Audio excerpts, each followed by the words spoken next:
for upgradation in technology, by which we can reduce our logistic cost, power cost, labor cost, and production cost. We can accept new good designs, we can accept good technologies, and we can change in our production capability and capacity, and by which we can reduce the cost without compromise with the quality. And a huge market is available.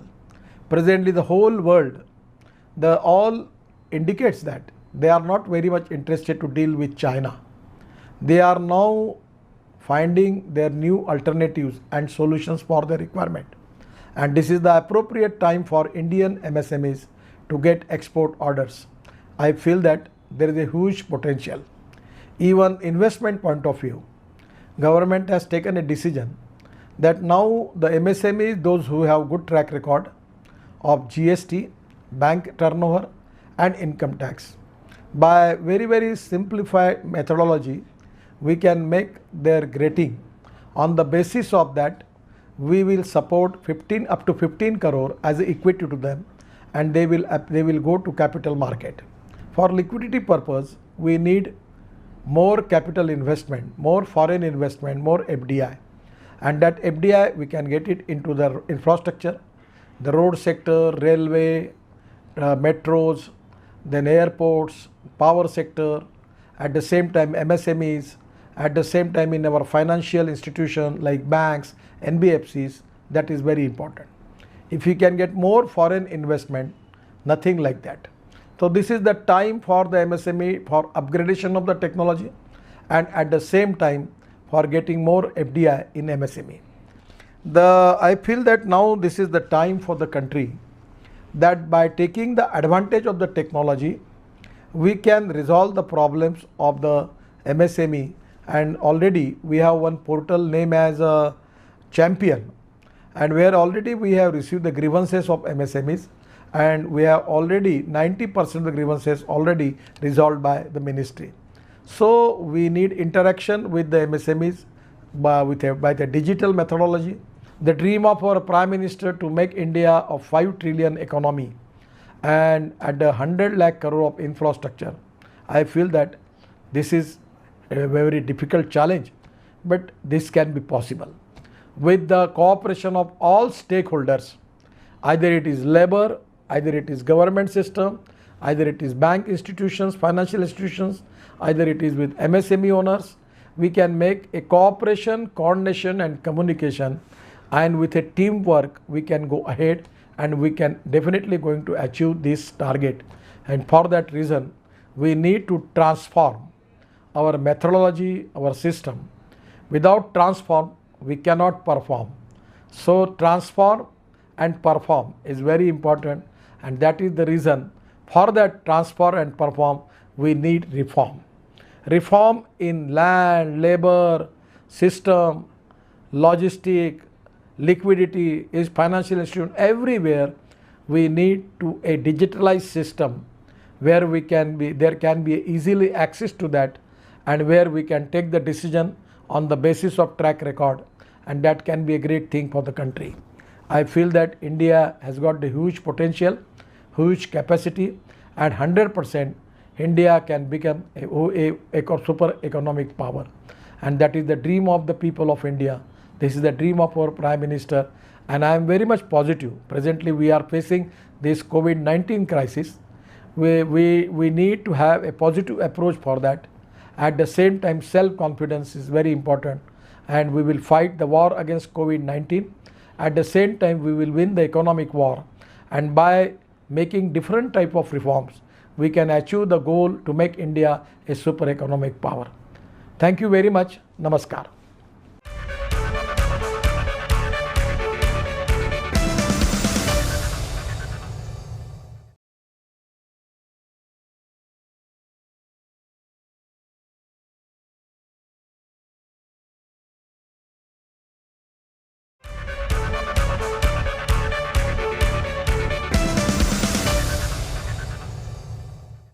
Hi, good afternoon. It's truly a pleasure to be attending the Challengers MSME event. Micro, small, and medium enterprises have played a big role and have been the backbone of Indian economy for a long time. And I do believe that if Indian economy has to achieve its true potential, the MSME segment will play a pivotal role in making that happen. The other key development which has happened over the last few years is the digitalization of our lives and the way we conduct business. If you look around the way we live our life now, whether you are learning or working or connecting, communicating, consuming entertainment or consuming data in any way, the entire digitalization has actually made a significant impact on that. As far as the businesses are concerned, the biggest impact in my mind that digitalization has made is in terms of democratizing the entire business environment. So what I mean by democratizing the business environment is that in this new world, any business, small, medium, large, has equal potential or equal opportunity to reach its end customers or to get the resources that they need to do business. It's both in terms of getting to your customers and getting the right resources. One has a very democratic environment now, and digitalization has played a big role in that. The current pandemic has actually brought digitalization to the forefront. Who would have imagined that all our kids would be doing schooling from home just 2 years back? Or who could have imagined that you would be conducting business either sitting in your office or even sitting at your home and connecting with the entire world, not only within the country, but globally, you're connected and conducting business in a very seamless manner. Can you imagine a world where we don't have the current level of digitalization? It's unimaginable. The world would have stopped, right? So that's what the way things have transformed with this new environment. Some of the things which have really helped it, make it so prevalent is seamless communication, seamless connectivity, data availability to businesses in a very seamless fashion. One can predict your demand. One can plan your supply chain. Just looking at the data, sitting in your office and doing all the analytics sitting there. In terms of productivity, the way we combine humans and machines now and get best of both the worlds is really helping not only efficiency but also cost productivity. And all this leads to making the enterprises highly competitive in a pretty competitive world that we have out there. Of course, there are challenges which come along with these developments. Data security is a big one, and I know, and we have various studies which tell us that this is top of the mind for business owners, business managers to make sure that their data remains secure in this world. The other big challenge is making sure that while the world is moving towards digitalization, you keep your people absolutely motivated and engaged in this world. So the optimal mix of people and machines is something which every business owner is worried about, or every business owner is aware of, and making the right efforts to get the best productivity of humans and machines in this environment. So a very interesting time for the overall economy. I would say even more interesting time for the MSME segment. And I would urge at this point of time for the MSME segment to adopt this digital world with open arms. Make sure that you make it part of your how you run your business, how you run your demand, how do you run your supply, how do you plan your products, how do you plan your engagement with your customers in a very seamless fashion. This is what this new world is offering you. At Dell, we've been partnering on an ongoing basis with the MSME segment. We do believe that this is a segment that will play a big role as the economy grows to the next level. We are also a company which provide end-to-end technology, which helps in transforming businesses, which helps in human progress. And we do believe that as these MSME segments adopt digitalization in a more quicker and faster manner, we would like to partner very closely with them to make it really effective for them, make it productive for them, and help them in their competitiveness as they conduct their business. So I wish you all a great event, and I wish all the MSMEs participating a great future for them. I wish them all the success. Have a great event and have fun at the same time. Thank you. Bye.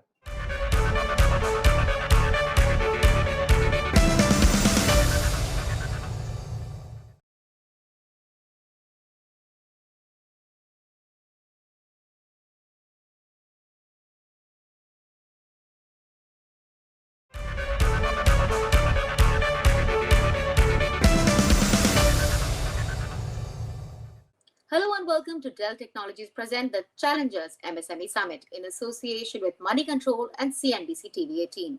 I'm Ruchira Sharma, and on the show today, we will focus on the vital role that digital transformation plays for the MSME sector, the key digital trends which can change the way the MSME sector works, and how to develop a roadmap towards recovery to ensure business continuity and agility. We can expect this dialogue to bring forth new insights and interesting revelations which will pave the way for the future of the sector. But before we dive into the discussion, I would like to introduce our esteemed guests. I'm joined by an esteemed panel of industry leaders. Sitaram Venkat, General Manager and India Leader, Education and Healthcare, Dell. Mr. Vinod Kumar, President, India SME Forum and Managing Partner and Country Manager, India and Middle East, SDRC International. Mr. Shrikant Srinivasan, Vice President and Head, Membership and Outreach, NASSCOM. Thank you, gentlemen. Thank you so much for joining us today. And as you know, the topic for today is why digital transformation is critical for MSME survival. So before we begin, I'd just like to bring in some numbers to get a perspective here. According to the World Bank, SMEs contribute almost 90% of businesses and 50% of employment worldwide. And formal SMEs contribute around 40% to the national GDP of emerging economies. So clearly, MSMEs are an important catalyst for economic growth. But with the COVID-19 pandemic, their growth has been severely affected and many of them are struggling. So in what ways has the COVID-19 pandemic disrupted their workflows and how are they coping up with it? So Mr. Vinod, I'd like you to take that first. Sure. Thank you for having me, Ruchira. Well, as we all know, the pandemic sort of hit us without any notice. And if you look at the small, medium enterprises, especially in India, we've been through a very tough time on many fronts. The first is that we were not prepared for a sort of a situation where we'd have to only operate through video or chats or completely offline in terms of not going to our factories, not being able to talk to our employees directly. We've never anticipated that sort of a situation. And with the result, when last year, year before the pandemic hit us, when we were actually talking about digitization to small, medium enterprises, in spite of having an 87,000 member base, only 30-odd thousand turned up for that entire initiative, which sort of wanted to embrace digitization. And just when the pandemic started, I can tell you for sure that almost everybody rushed and said, "What were you talking last year? Please tell us now." Because it was a situation where nobody had any solutions. Nobody knew how to handle their company, whether it's their supply chain, whether it's their employees, whether it's their processes for production offline, which is without being in the factory or without going to your office. But those ones that did were doing an amazing job.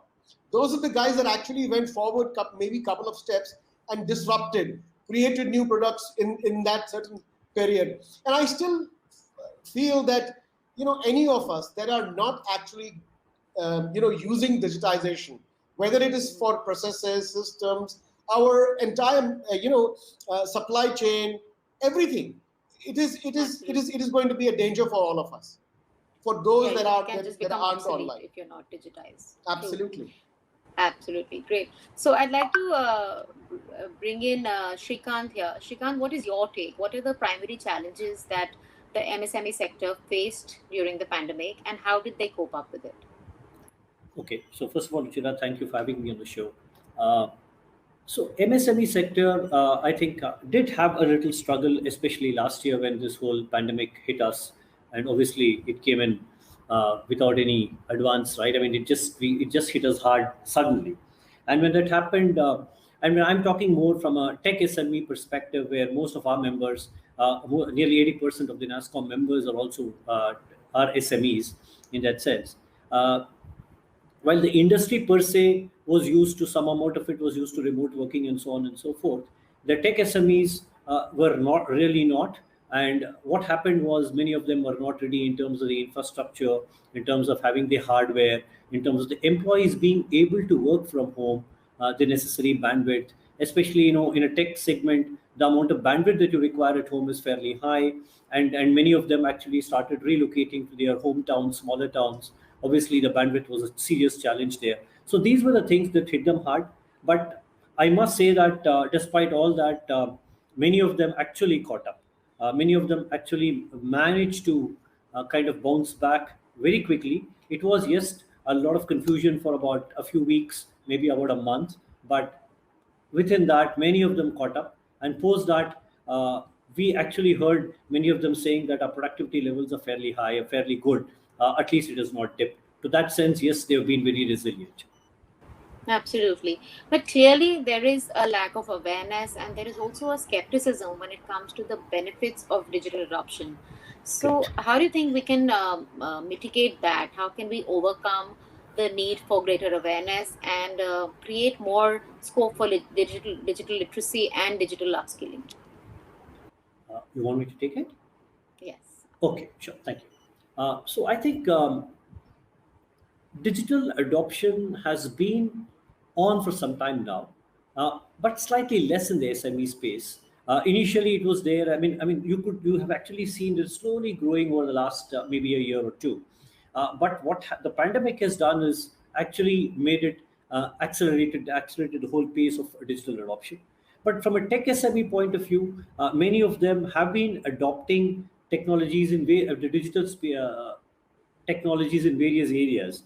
But if you look at it the way it is currently, many of like the other earlier speaker said, right, the way we've learned to work from home, the way we manage to not go to the four walls of the house, but still manage to connect with customers, suppliers, employees, and ensure that the morale is high, the trust Stay factor is connected high, wherever. Yes. Remote everything is working. there. So I think it has happened, but this is an ongoing journey in my view. There's no beginning or end point to this. I think you'll have to be continuously at it and ensure that you keep sharpening the saw all the time to ensure that the adoption is higher and higher. And of course, as the tech SME, we are also talking to a lot of other SMEs or MSMEs, as we call them, who are in the conventional businesses, who also need to adopt a lot of technology. And there's a lot of work going on in that space also by us as NASCOM, so that they also adopt a lot of these digital technologies. The digitization wave is, there in them, so they also come up the value chain quickly. Okay.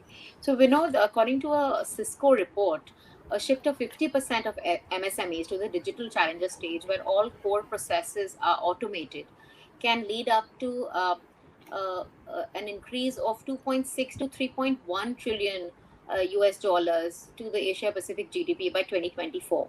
So those are some amazing numbers there. So what are we missing here? Where are we lacking? Why aren't we going on the road as fast as we should? Very pertinent question. This is a question we've been trying to ask ourselves and our members from the last 3.5 years. Well, if you look at where we are today in terms of technology adoption, what you'll understand is we have certain number of SMEs which are highly progressive, extremely disruptive in terms of what they are doing in the markets. And you also have a new breed or new set of people, youth, that are actually disrupting markets, SMEs in every form and fashion, in terms of manufacturing, in terms of services, in terms of even retail, and so on and so forth.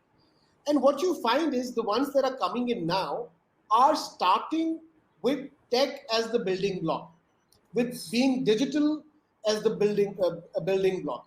And they have an obvious edge, because when you, as an entrepreneur, are sitting on data of what it takes you to get your consumer, controlling, I mean, looking after what your employee is doing, how productive and how effective is he, your supply chain, where is the material coming from, where is it going, how fast am I able to reevaluate, process it, and send it forward. All of these things, when they are available to me at the flick of a button, that is when my business works while I sleep. And that is the normal situation for an entrepreneur. That should, somebody who is going to be there in the future. Otherwise, the rest of us are going to shut shop and or change our lines of business, or morph into something else. All right. So as you mentioned, supply chain is another pertinent topic here. How can digital transformation help SMEs and MSMEs to overcome the current risk and accelerate growth when it comes to supply chains? See, very simple. If I'm looking at, let's say, 4 or 5 different suppliers, and I'm not sure what they are producing, when they are producing, and if I need to be on top of my own production, my own effectiveness, my own productivity, what I need to be clear about is when is material coming in, and what are the other various things. You see, it's when you're talking about manufacturing, you're not just talking about raw material. You're also talking about your own employees. You're also talking about material for packaging. You're also talking about transportation. You're also talking about your front end, your distribution, whatever else whichever way you're actually taking it to finally your consumer, whether that could be a business or a end user. Either ways, this entire chain needs to be automated so that there is no error. And we normally, when we are calculating on our own, we normally make a lot of mistakes. We normally uh, don't I feel take into account that there'll be certain situations where the supply chain may be hit, or it might get delayed. Now those are the things that, when you are sitting on top of a pile of data that is processed, that comes to you, all of these risks are lowered. And finally, business is about risk. The better you know how to manage it, the better you will be at business. That's a very valid point. Managing Sure. risks is definitely a critical factor. But we know the lockdowns led to halted production, they decreased overall growth potential, and MSME sector particularly found it very challenging. So, what are your thoughts? How can MSMEs increase operational efficiency by adopting digital tools? There's no two ways about the fact that all MSMEs, you could be a micro business, and if you are not going to be on the internet tomorrow, if you are not going to be accessible to your consumer who's sitting at home and does not want to, come to your shop or come to your showroom or come to your factory, you've got to be there for him. If you are not going to be there, it's over. It's going to be very difficult for you to find business, because today, just imagine, Ruchira, each one of us sitting at home, we just go on the internet, find what we want, and it's just available to us maybe 4, 5, 6, 7 hours later. It's as simple as that. Now that is applicable to everybody, because what about those manufacturers that are hoping, I have a distributor or I have a dealer, he will front end the operation and he will sell. It doesn't happen like that. Unless today you are in a business wherein you're just not producing, you're also servicing the end consumer, it's not going to work. Today, there is a very thin differentiation between only a manufacturing or only a service business. Today, companies have to be both. And that's where I always say this, that whenever we are talking about future of companies, future of enterprises, or even sustenance, you have to be digitized, you have to be on the internet, you have to be searchable, you have to be your Relevant. entire information has to be all there. Sitaram, I'd like to come to you for this one. Digitization can definitely help MSMEs enhance revenues. And in India, MSMEs which adopted e commerce have reported 27% higher revenue. And yet, Indian SMEs have often favored traditional methods of working, and they cite lack of understanding or digital skills when it comes to digital adoption. So, how can you, as an end to end solution provider, enable them to navigate through the cultural transition and also remove obstacles from their digital journey? Create a roadmap, put a blueprint, and one needs to understand that it is not a very short term journey and it has to be a combination of both short term as well as long term strategy inculcated into it. So, building this framework is critical, and that's where uh, being an end to end provider, it gives a great opportunity for us to share our own learnings that we have implemented in taking our business digital today. So our experts can come in and help our customers probably navigate through the steps that I talked about easier by listening to our experiences, which we have done it on our own, number one. Number two, we've gone about doing this for many other customers and have picked up a lot of learnings and insights from these learnings. The moment we got to translate them to a customer, that becomes a great point to start fast. I think in any initiative, it is important to see how you can start fast and with a knowledgeable or an intelligent, I think, engagement partner coming in. You straight away bring in use cases. You straight away bring in those references so that you can get started fast in this journey. So it gives a fast start. It gives that experience and learning that you have had. And third, last but not least, you can talk about your own implementation. Definitely. So, Shrikant, when it comes to SMEs adapting to the crisis, governments played a very critical role. And in fact, they gave unprecedented support during the COVID 19 crisis, whether it was with tax deferrals, whether it was with direct loans. So, what are the policy changes required to make this digitization easier?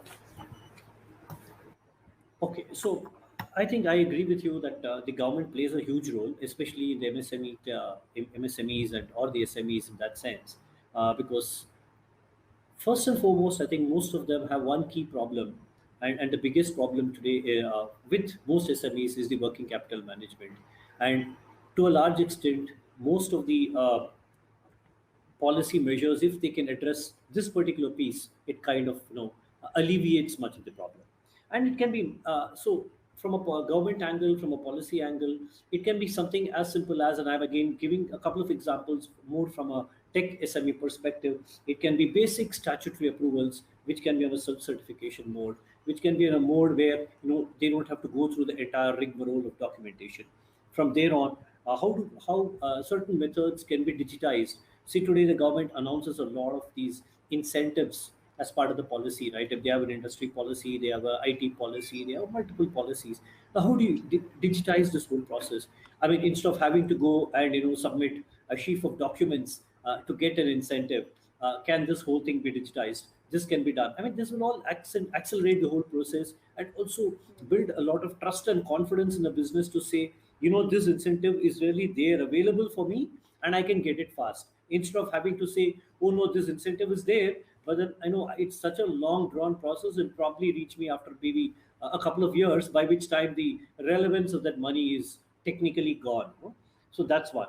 So the one important piece that comes to my mind is a lot of incentivization that the government can do, especially on R&D investment, because R&D investment is very key to a growing economy in a digital economy like this. Because if the digital economy has to grow, digitization has to grow. If you want more new products We and have to services to invest in come, R&D. you have to invest in R&D.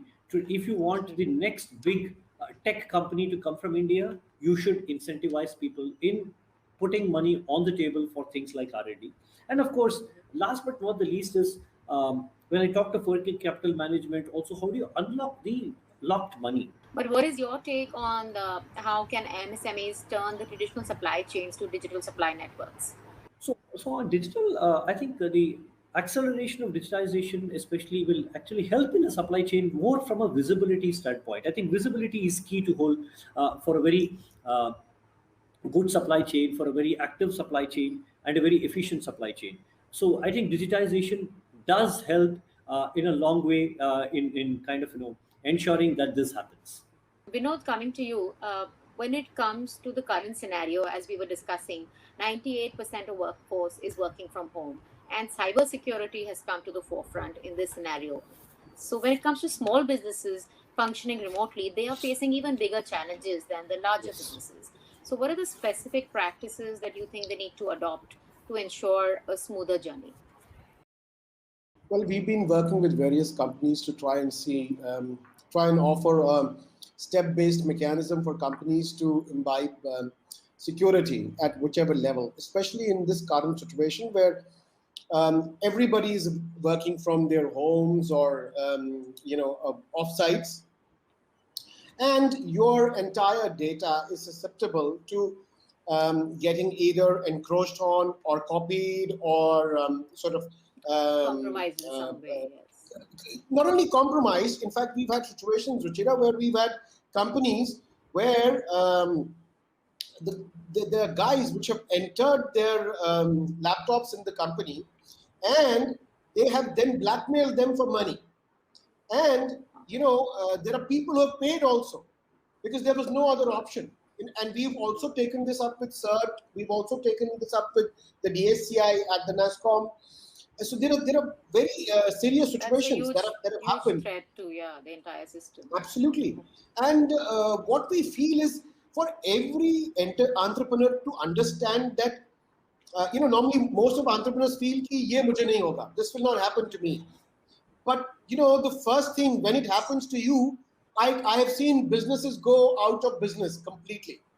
That's true. And so and that is the nature let us of not take internet, a yes. absolutely let us not take a back seat when we are looking at setting up. I would say whether it's firewalls, whether it's security systems within your entire network, within each one of your laptops. Ensure that you have the latest software. You're using the latest machines with the latest OS, because whenever you are opening up even a bit to compromise, I can tell you you're compromising your entire business. And we've seen this over and over again. Last year we've had close to 400 complaints from the months of May, June, July, and August. I don't know what was the reason for that many more things happening, but that's how it is. That's the number of people who've either lost data or have had their data compromised, have their sites broken in. There's all sorts of things that have happened. Definitely. So we need to invest in a secure and risk-free cybersecurity system to ensure smooth operations. That's definitely true. But Shrikant, what's your take on this? What would you like to add? I think investment in security and cybersecurity in these times, I think, is paramount. Uh, Especially when people are working in remote environments, people are working from different places, accessing data in a remote fashion. I think investment in cybersecurity is no more a luxury but a necessity. It's very important today, in as much as digitization itself is no more a luxury, right? Today it's necessity, and if you don't digitize today, the business or the individual will become a dinosaur. Become obsolete, That's yes. absolutely, you become obsolete, right? So I think cybersecurity is as much the same.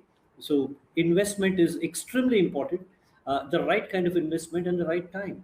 I mean, if you don't do it, then as he said, right? I mean, the business itself may kind of disappear at some stage. So I think people should not look at it as it's an additional burden. People should put in the money, in as much as they've invested on the technology, in as much as they've invested on skilling their people or buying whatever softwares and hardware. They should also equally invest in the cyber security related softwares, etc., to ensure that the business is absolutely safe. That's very, very important. Okay, but I think the hesitation, whether it is in digital practices or whether it is in cybersecurity, stems from again the liquidity, the lack of funds. The lack of liquidity of funds, especially for the smaller businesses. So, what is the solution that we can offer? See, I think this is a cyclical thing, right? I mean, it's which comes first. Either you invest to get more business, or you say that I will get the business and then I will invest. So it's a question of which you want to do first. But my view is that if you have a long-term view to the whole business, if you have a long-term view to what you can deliver, I think businesses should plan and invest in a systematic fashion. And today, it's also equally easy for people to start investing in a very scalable model. And I will give examples. I mean, typically, if you look at the cloud kind of a model, right, you don't have to go and invest the whole lot in one go. Earlier, it was a typical, if you had to do an IT transformation in the organization, you had to do a It was capex across plus an levels. opex model. You had to buy the capex, then buy the software, implement it, wait for the results. But in cloud, it's not like that. You can do it all. You're on the move. You can do a lot of things. So given that, I think people should not hesitate and definitely invest in some of these things and start increasing it, or accelerating it as the business grows. That's the way it should be. In fact, Ruchira, I'd like to come in here. It is not Right. about investment. It's about the mindset. It's about the mindset when we as people or as entrepreneurs take a decision that I need to have a employee. Now, if I'm going to decide that I have 15,000 rupees only for this employee at this position, then I've had it. Then I'm clear that I'm not actually taking on the employee. I'm only willing to put in 15,000 rupees. But the fact is that that position may need a person who is going to command, let's say, 50, 80 You thousand need to rupees a make that month. investment. You need to make that, because otherwise you are right there crushing your own business at the very outset. So investment is never an issue with entrepreneurs. The same entrepreneurs can go out and buy the choicest cars. The same entrepreneurs can go and buy the choicest things, nobody to ask, nobody to approve. So when you are making decisions, it is imperative that you take the right decision for your business and your future.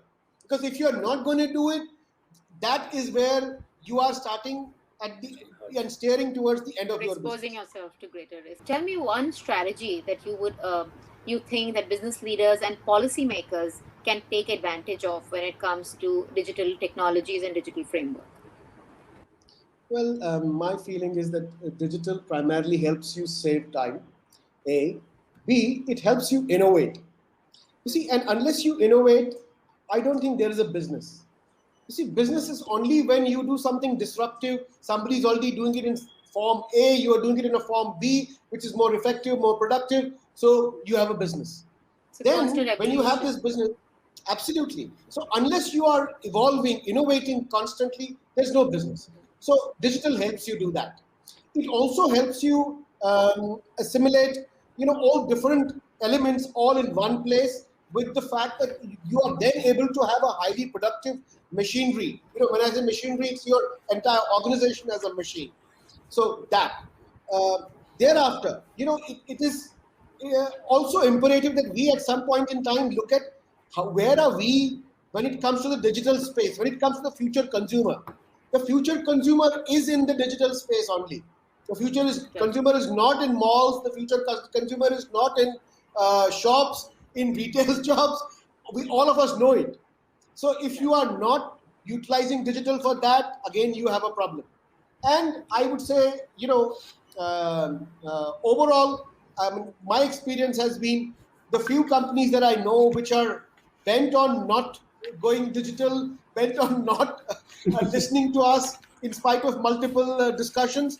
Um, my my warning to all of them has always been when I leave the room is that you will shut down. It's a matter of time. All right, So yes. So clearly, digital transformation is critical. It's a survival yeah. kit. Digitization and digital tools have proven that they can benefit SMEs across levels, but there is still a hesitation to adopt a digital framework.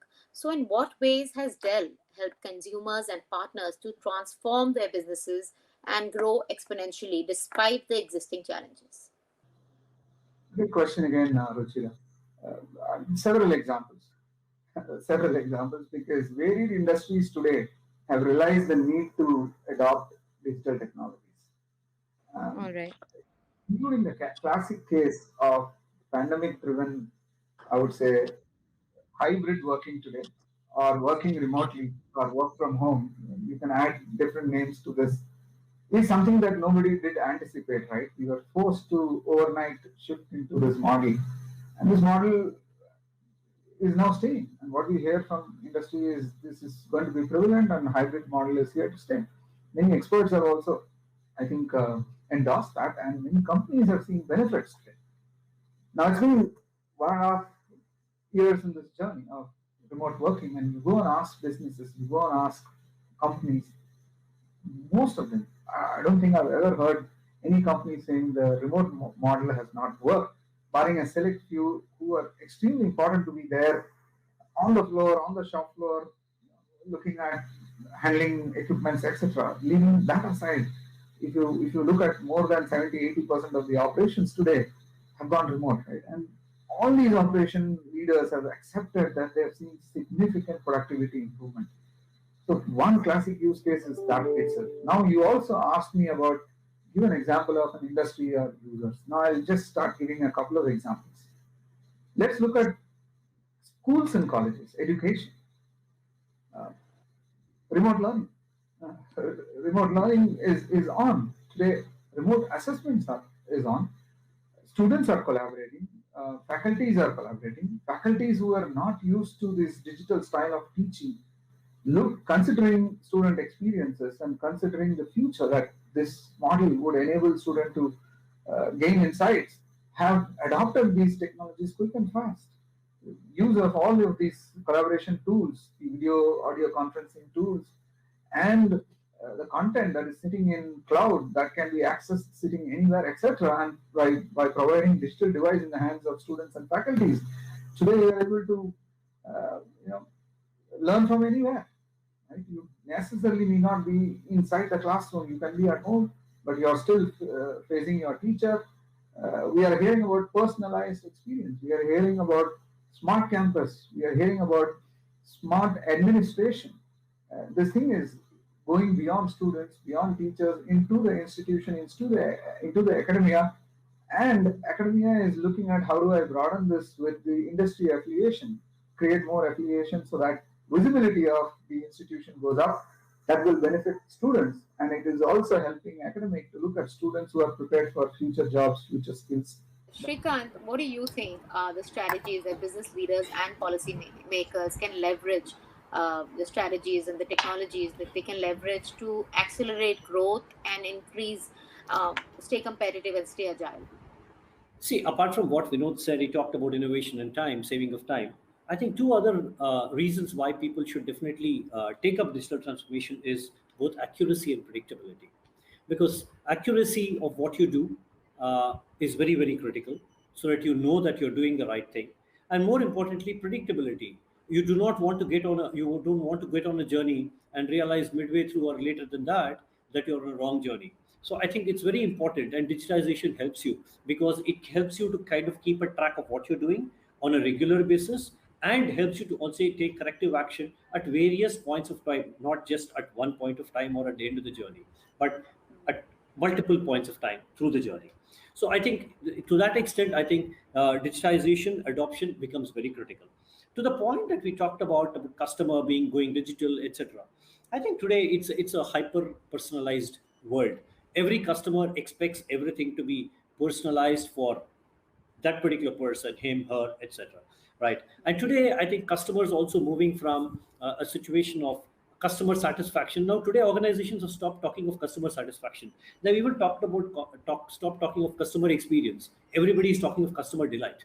And if you have to reach customer delight, and if you have to be hyper personalized, if somebody needs to know what Shrika needs at this point of time, I think the only way you can do is go the digitized way, because you need to predict what I have done in the past, what is my taste, what do I do at this point of time, etc., etc. And with all that data, you will be able to give me a hyper personalized solution.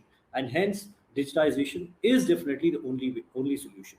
And last but not the least, and I want to quote this, I think about a few years back, there was a study, and it was about Bain and Company had done a study, and they said that any organization, if they want to be, if they use their data efficiently, if they do use their analytics efficiently, the probability of that organization being in the top quintile of their business is twice higher than somebody who did not. And I think if they said this 5 6 years ago, it is relevant, even more relevant today, and will continue to be so in the coming future. Well, with most of us working from home, in fact, 98% of workforce working remotely, cybersecurity has become very critical. And small businesses are struggling when it comes to cybersecurity due to various reasons. So, what are the specific practices that smaller businesses need to adopt to ensure cyber resilience and a risk-free framework? This is again a great follow-through question. Cybersecurity, cyber resilience is a hot topic, and in fact, it is a must-need today. Within businesses, as we engage, we realize this is a boardroom discussion in many companies, most of the companies, and the need is because overnight people started working remote. That has created stress on the internal IT environment because internal IT environment were never tuned to manage devices, manage technology usage beyond the office premises. You start fundamentally connecting from your local home network into an office network, and that has opened up vulnerability and gaps.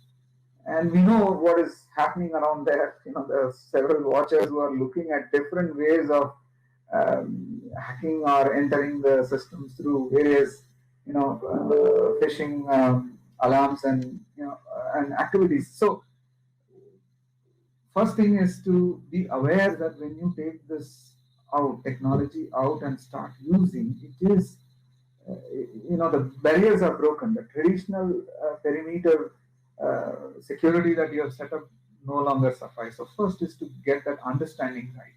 It starts from there. Once that understanding is, I think, secured within those businesses, the next step is to figure out where the gaps are. Now, I'll allude 2-3 gaps. There could be a few more, but I will, in the interest of time, limit it to 2-3 main areas.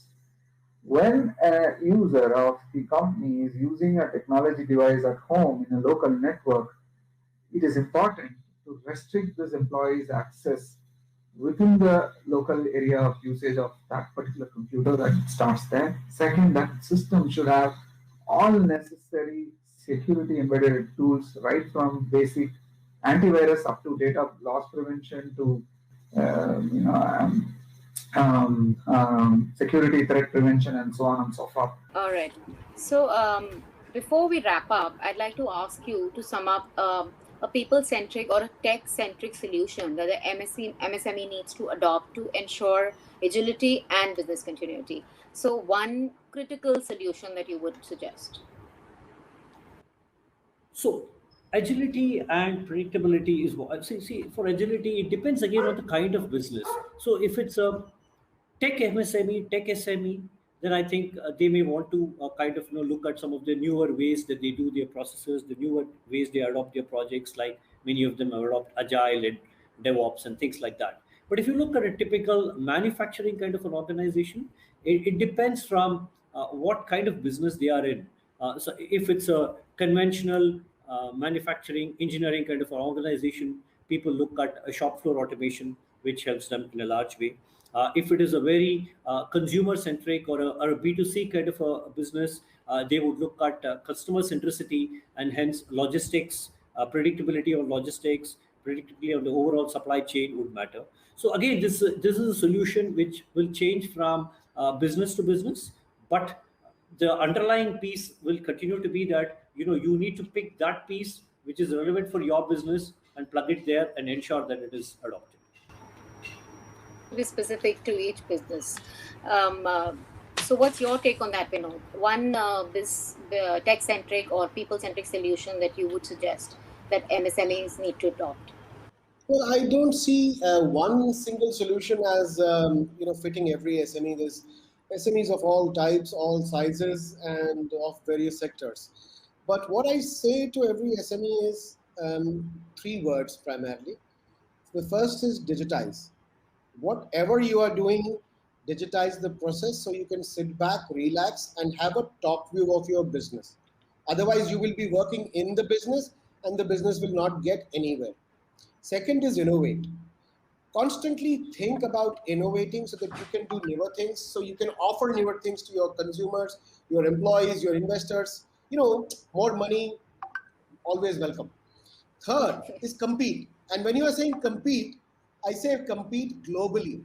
Because only when you compete globally can you then ensure that nobody will compete against you in your home market. Otherwise, you're going to find a million more people coming to India and setting up right under your nose, and you will not be able to do anything therein. So, Again, digitize, innovate, and compete globally. If you are able to do this, I'm telling you, those ones will be the new champions, new challengers to the old order. So we know that more and more small and medium enterprises understand that digitization is an essential survival kit and adapt to a place where they have greater agility, better resilience. What do you think the road ahead looks like for the Indian MSME sector? Well, it's extremely progressive situation that we are in, especially with the government having, started the Atmanirbhar Bharat Abhiyan with a lot of funds available and all that. My feeling is the future of Indian SMEs is connected to two things, two very important things. One is that we have a huge market, a huge national market, and that has a great possibility for every small SME. Because when you look at the number of products that we offer in India today, the number of brands, they are very little. On the other hand, when you talk about what does the world offer you today, well, it is said that India has a potential of close to $340 billion for exports in the very same products that we are already making and exporting. So can you imagine that we can double our exports? Apart from the services, I'm just talking about commodities. So you are in a place which has great future, which has great opportunities. You don't need anything except just put the right things in your business, put work with the right principles and with the right ethics, and comply fully. That's it. And digitization helps in all of these. So, Shrikant, what do you think? What does the road ahead look like as we develop a business framework which is powered by digital tools and adopt tried and tested technology initiatives? So I'll take this question in two different pieces. One, if I look at the tech SMEs, I think they've already started adopting, and this will definitely go a long way because they have realized the fruit of this whole adoption, and many of them are continuing to do so. They've realized that this is the only way to kind of reach larger markets, newer geographies, and of course the international markets. So that's definitely there, and of course they've also been contributing in a large way. If you look at the conventional organizations, the SMEs, whose core focus is not technology daily, right? I mean, they are into manufacturing and so on and so forth. Even for them, I think today they've realized that unless they do this, they cannot scale up. Unless they do this, they will not be able to really make a difference to the end customer and make their business more valuable.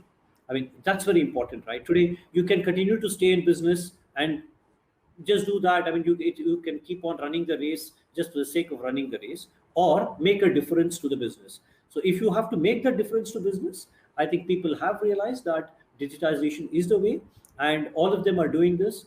There are multiple ways that they have been doing this, whether it is cloud adoption or tech adoption in various ways. People have chosen multiple paths, but definitely I think this is the only way that they will find to reach the next higher level of growth. All right. Thank you, gentlemen, for this very insightful discussion. And to sum up clearly, digital transformation is not just about technology, it is about people, it's about processes. It's a win win strategy to achieve higher customer acquisition. It is also the best way for increased operational efficiency with automated processes. And the way forward for the MSME sector is clearly digital. Thank you all for watching, and thank you, gentlemen, for your insightful discussion today. Thank you. Thank you very much, Ruchira, for having us. Bye-bye. Thank you. It was a pleasure.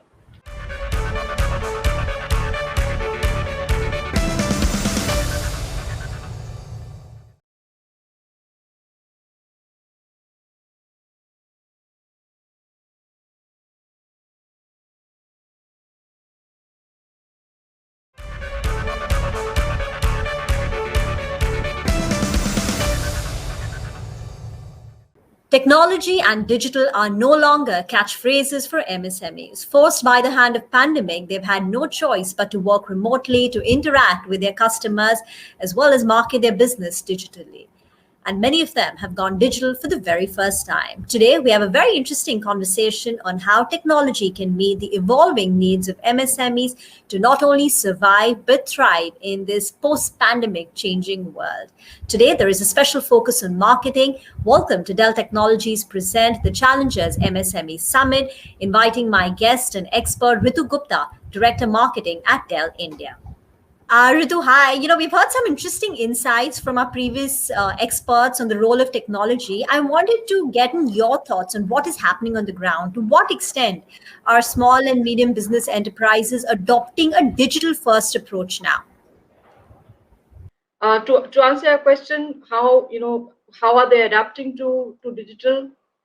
I think broadly, if you see around us, it's very clear that some key trends are emerging, which is that more and more businesses are moving online, and that is to make sure that they are being able to unlock new markets, they're being able to reach out to newer set of customers, they're being able to drive better engagement, serve their customers better. And as per one study and report that was published, digitally engaged SMBs are known to grow twice in comparison to their offline counterparts. So it's very evident that a lot more businesses have gone online and will continue to go online. The other space that we see is that with all of that, digitization happening, automation is going to be super crucial. Resources are limited, and SMB owners know that, very well at their end. And the smartest way to get certain tasks done is probably through automation.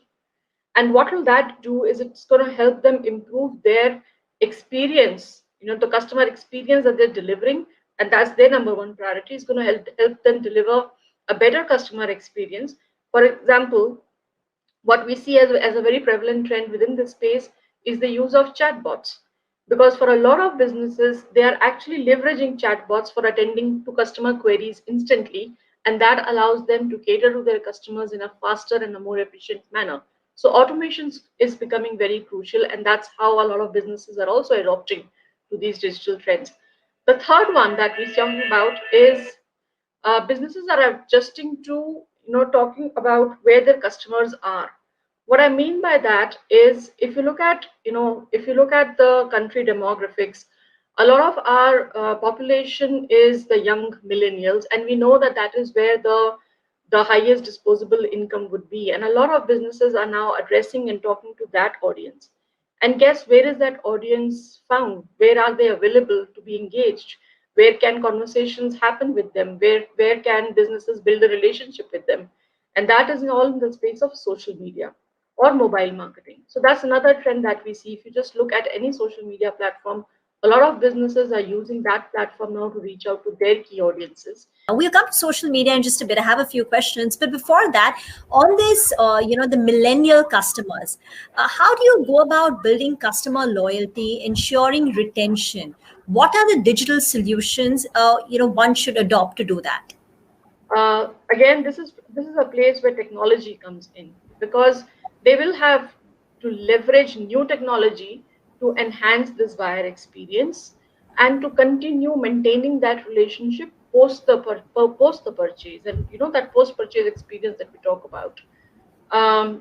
Whether it's about pre-purchase engagement or even a post-purchase, technology is becoming and will become even more important and crucial.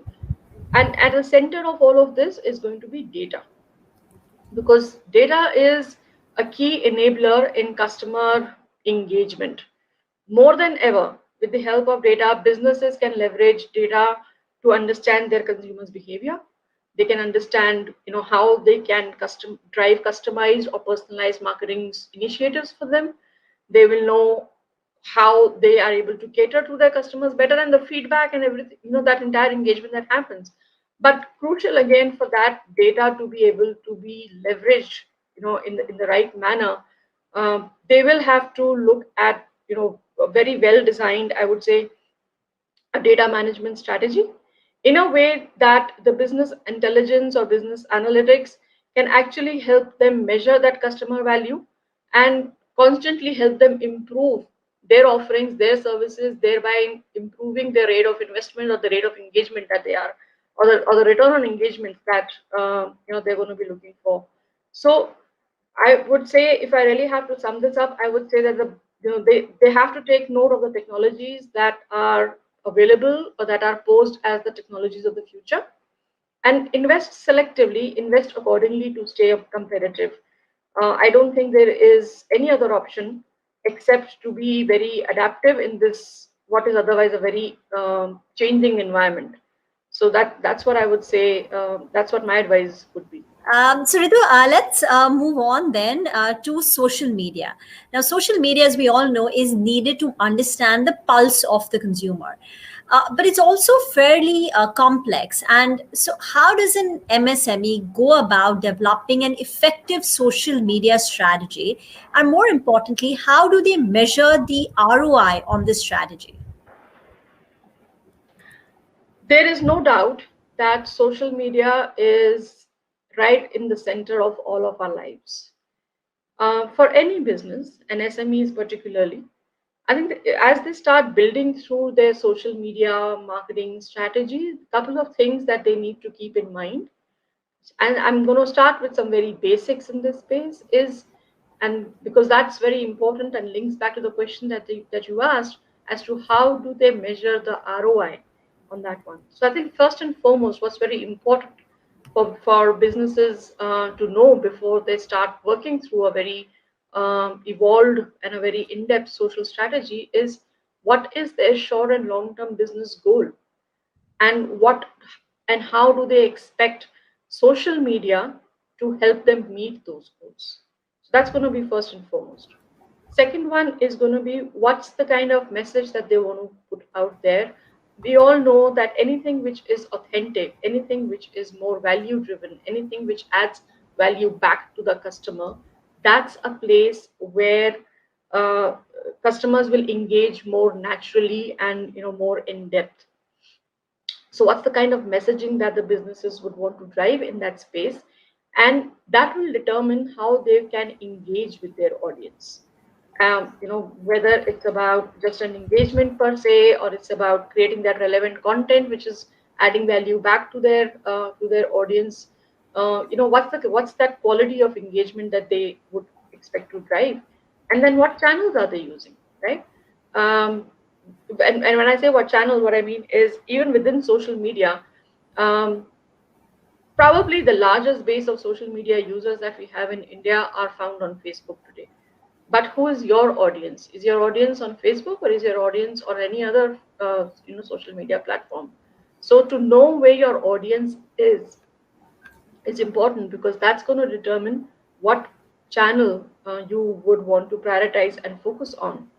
And then depending upon that particular channel, how and the content that you have, is there a way for you to customize that content basis that channel?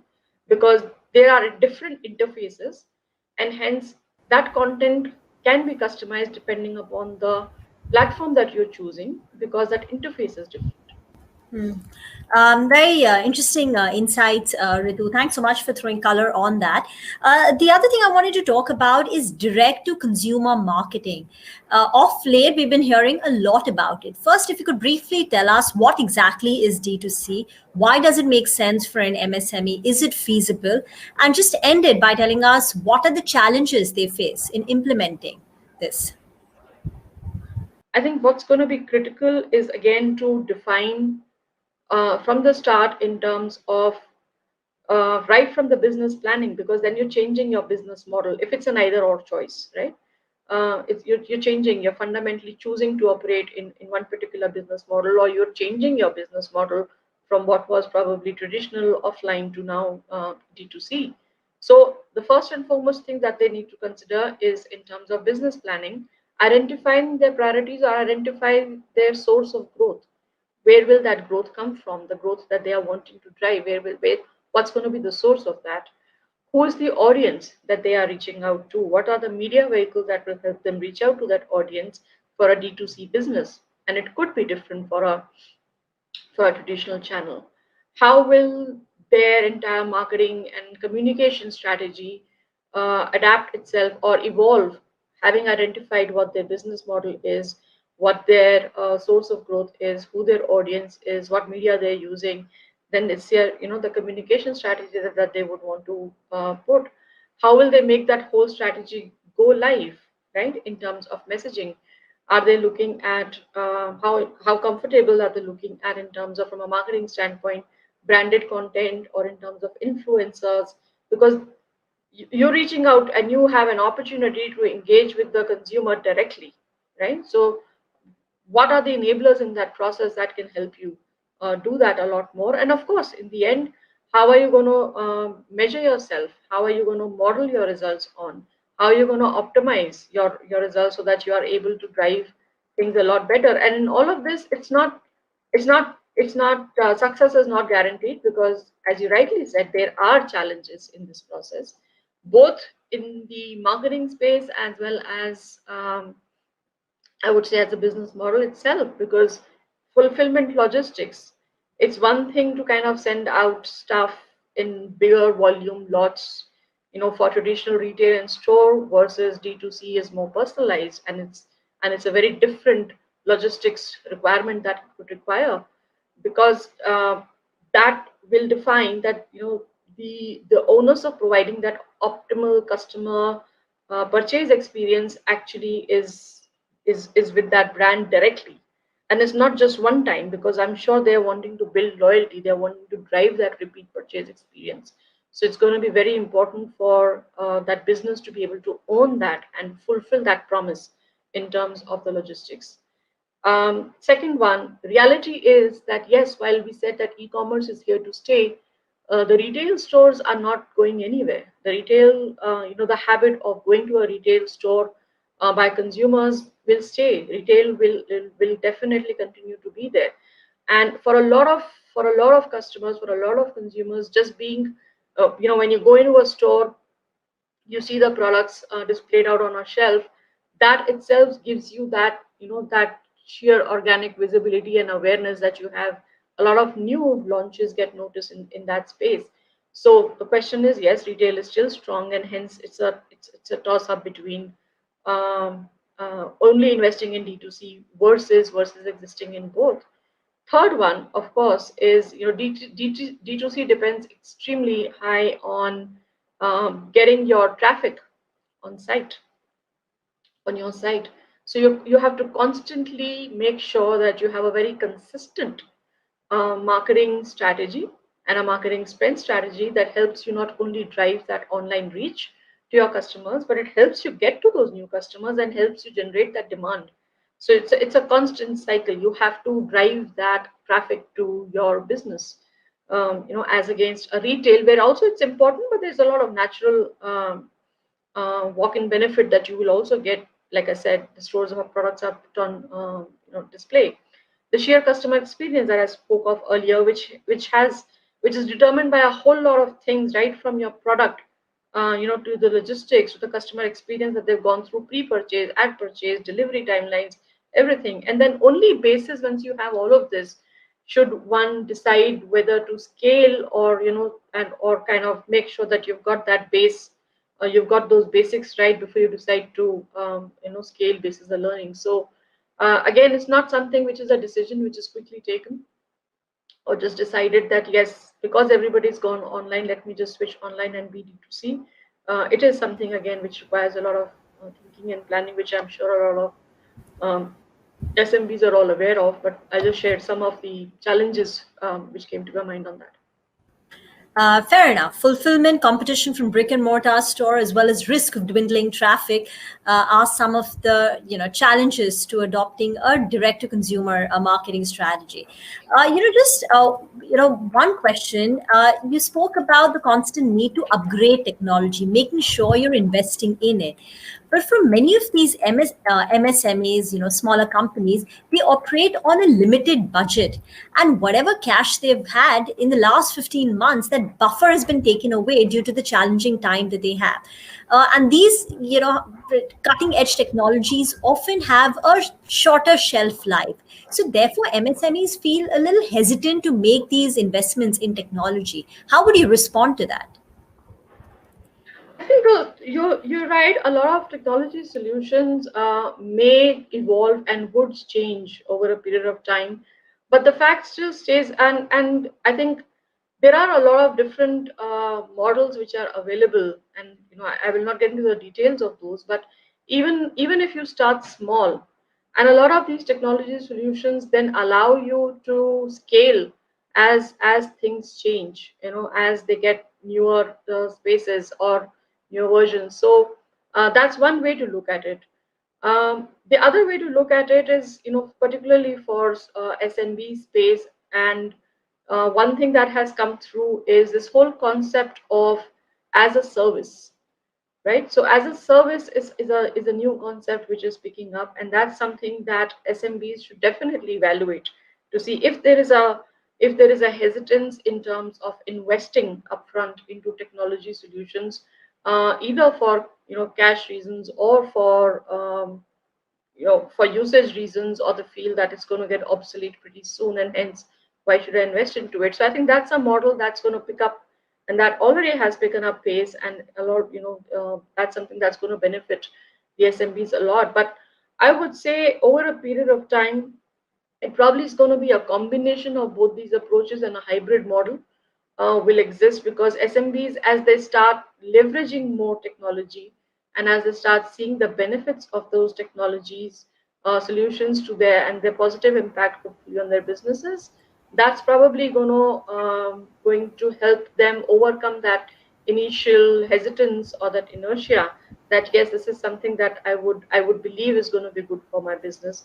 But I totally understand that this is not something that they would kind of go and take a deep dive into immediately. And to that extent, I think the one solution that we have in place, and we totally understand that there is this hesitance in terms of what technology do I need for my business? Do I really need to do it now? Should I wait? How will I get it? What's good? How much do I need, etc., etc.? And at Dell, we understand that. At Dell Technologies, we understand that completely.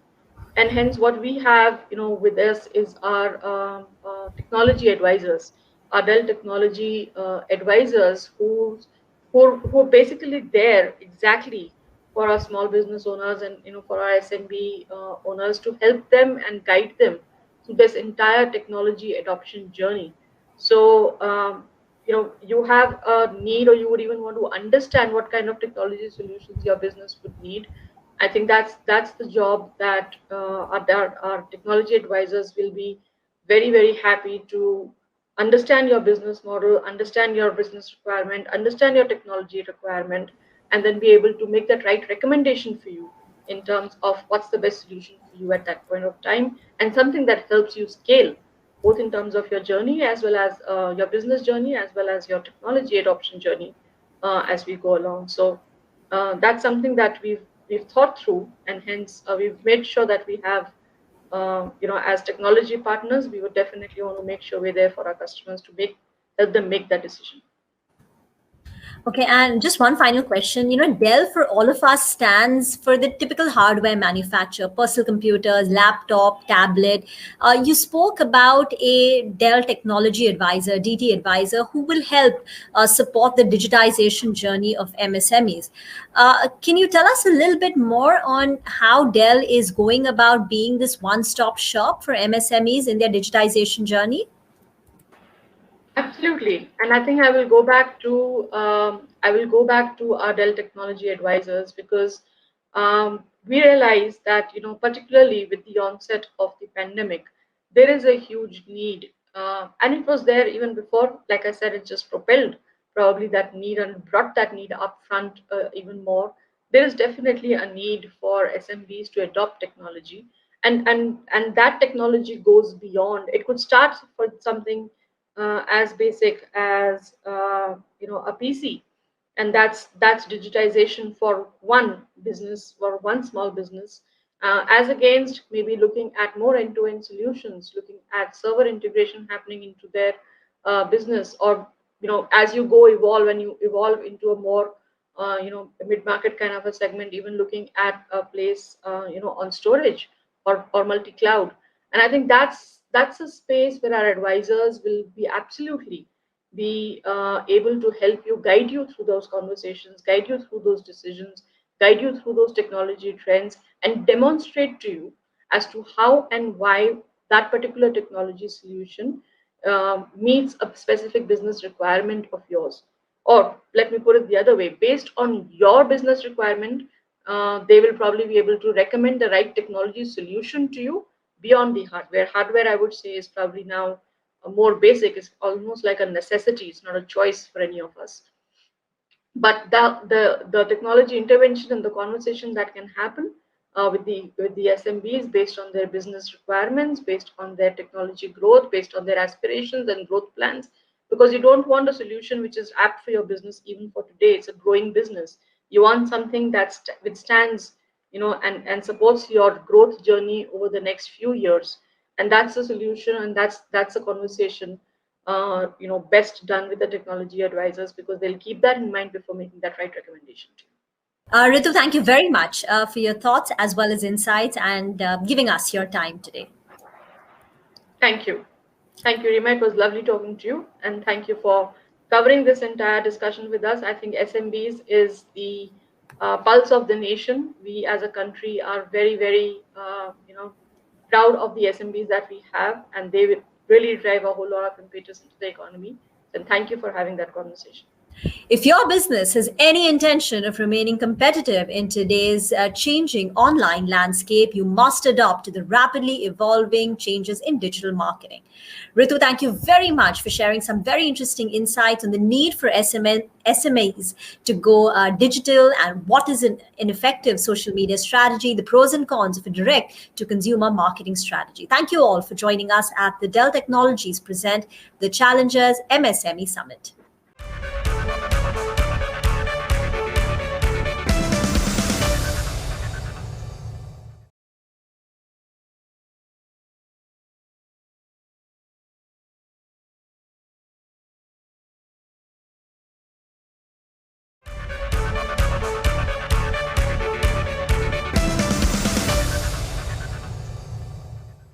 Hello and welcome to this edition of Dell Technologies present the Challengers MSME Summit in association with Money Control and CNBC TV 18.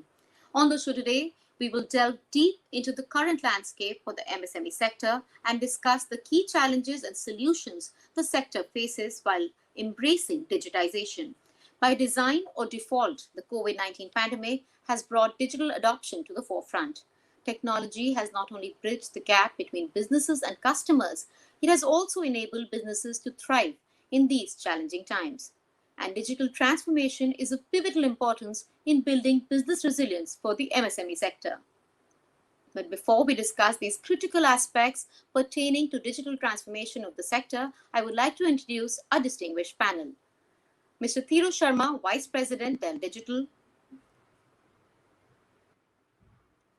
Mr. Amit Chatterjee, Head IoT, APJ Intel. Good afternoon. Welcome. Mr. Akhilesh Tuteja, Head of Digital Consulting, KPMG, India. Mr. Saket Asati, Co-founder, IOTA Informatics. Welcome, gentlemen, and thank you so much for being with us here today. Thank you, Ruchira. Thank you, Thank Ruchira. you so much. Thank you. It's a pleasure to have you all with us here. So the topic for today is how traditional MSMEs can embrace digitization. And as we all know, the micro, small and medium-sized enterprises forms the backbone of our country and our economy. But due to the COVID-19 pandemic, these businesses are struggling to survive. And clearly the way ahead is digital. And according to a report, those companies or organizations who are adopting digital tools have increased their value by 25% and their productivity by 16% on an average. So clearly the digitization of the sector will add more revenue to the economy. So my question to you is, how can the MSME sector leverage technology to their advantage and also jumpstart business to ensure business continuity in these unprecedented times? Yeah, so I think, thank you, Ruchira. So I think it's a great question, right? I mean, first of all, let me introduce myself. I'm Thiru Sharma. I lead as a service transformation initiatives for Dell Digital, which is Dell Technologies IT organization. So at the core, what we're doing is bringing the modern consumption cloud-based service models to our customers, right? So now coming to the aspect of what we talked about, how can MSMEs build their digital resiliency and prepare for future? Look, I mean, I think most companies and most CIOs are finding a way to design for the constant change, right? I mean, they are continue to innovate, transform themselves, and be prepared for tomorrow. So they know that thinking digital first and being prepared for the new and unknowns are essential for the survival. So the future is now, the time to take a bold digital actions. Right? So Absolutely. businesses that once mapped the digital strategy to 1 to 3 years and now need to scale in days and weeks, right? I mean, we have seen examples where the Asian banks have shiftly migrated physical channels to online. We have seen retailers shifted into contactless shopping. We have seen Absolutely. rate of e-commerce adoption doubled in the last 6 months. So, Definitely. so digital resilience is here to stay, and what we need in the business environment is the increased agility, and Absolutely. that mainly comes from multi-cloud flexibility, what we can offer from the technology angle. And we also need to bring in the digital workspace where our employees and customers can thrive. And these values needs to be unlocked by innovating, leveraging data, and the At all security needs to levels. be part of that, right? So, Definitely. so, so at the heart, at Dell, we talk about bringing in people, process, and technology way of looking this holistically, right? So, as I Yes. just said, the people need to have the right skills, and they need to be Absolutely. available to take the company narrative forward.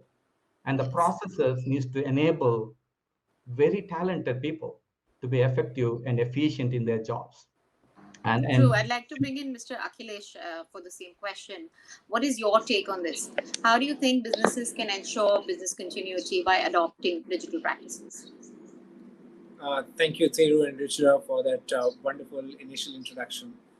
In Thank my view, there are three major levelers in the business world. Mhm. The first one is, of course, God. The second one is a regulator, and the third one is, in today's time, technology. So technology is playing a big role in being a leveler. And in my view, MSMEs are at a significant advantage compared to the large businesses when it comes to new technology. Because as humans resist new change, technology also resists change. So if you have a lot of old technology and you want to bring in new technology, it can be very challenging. I believe that a Absolutely. number of MSMEs have the advantage that they are dealing with almost no technology and getting onto the new technology. So for them, it's a great advantage to start afresh on a new technology. The That's third true. point I would like to make is that today's technology allows you to really start out of the box. Say, for example, cloud technology. You don't have to have a huge infrastructure. You can start your business tomorrow morning.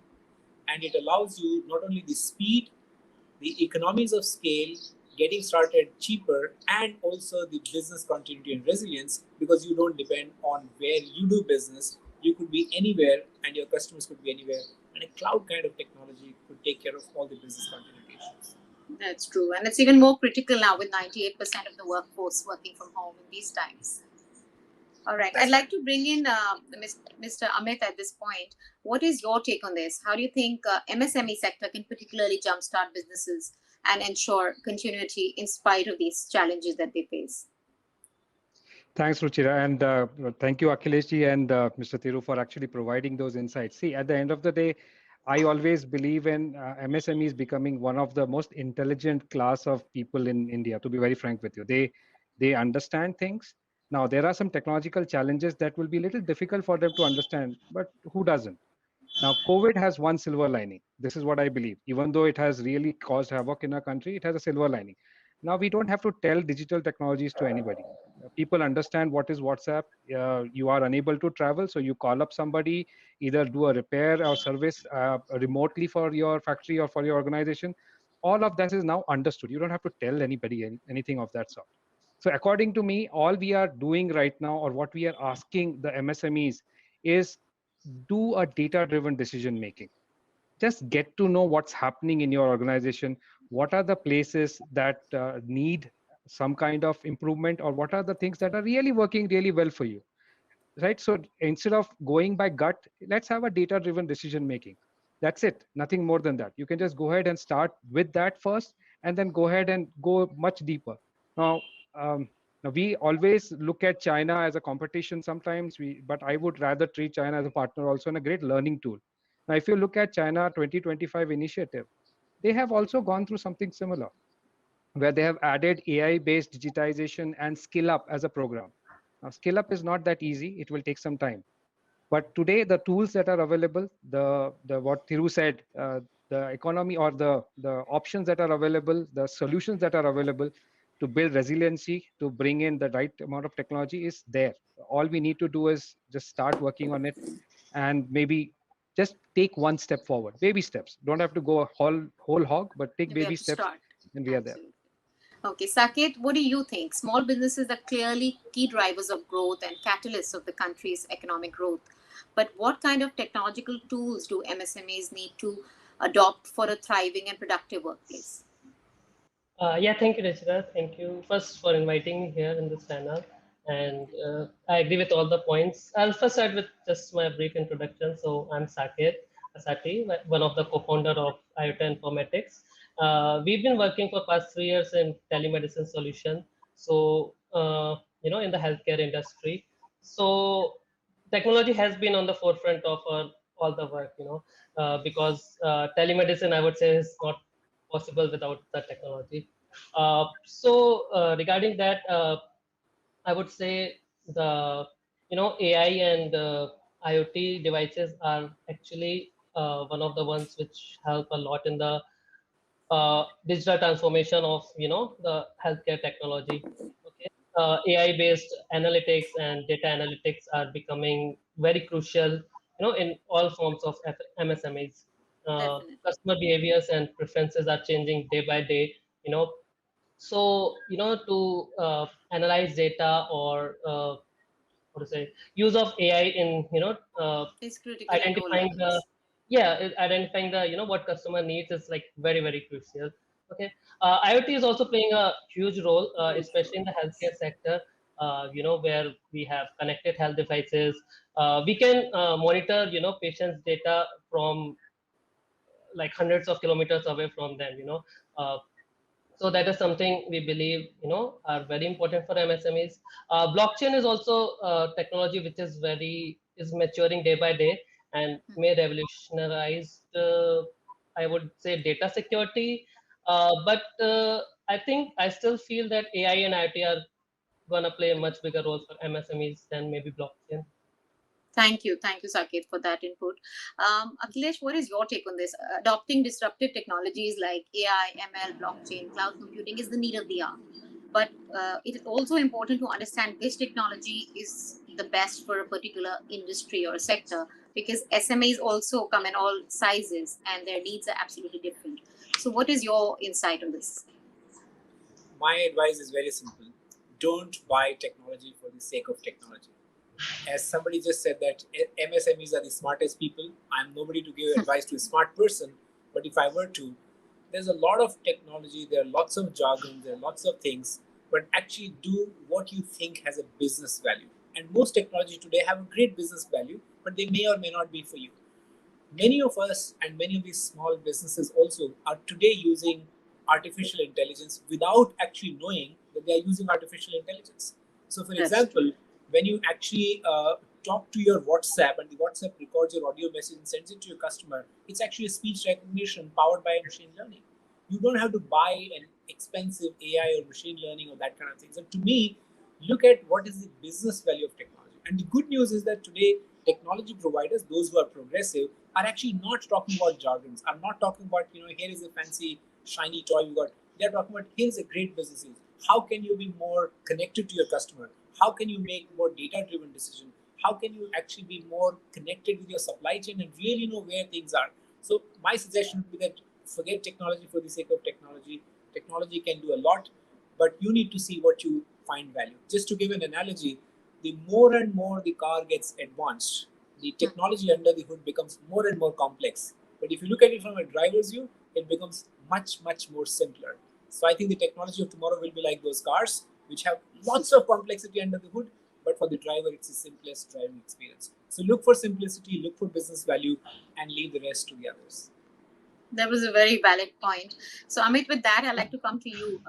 What do you think? Which is the most critical technology or which needs to be adopted immediately on priority? See, I actually agree with Mr. Akhilesh, because technology is an enabler. It's not a solution in any way, right? It's a means to an end.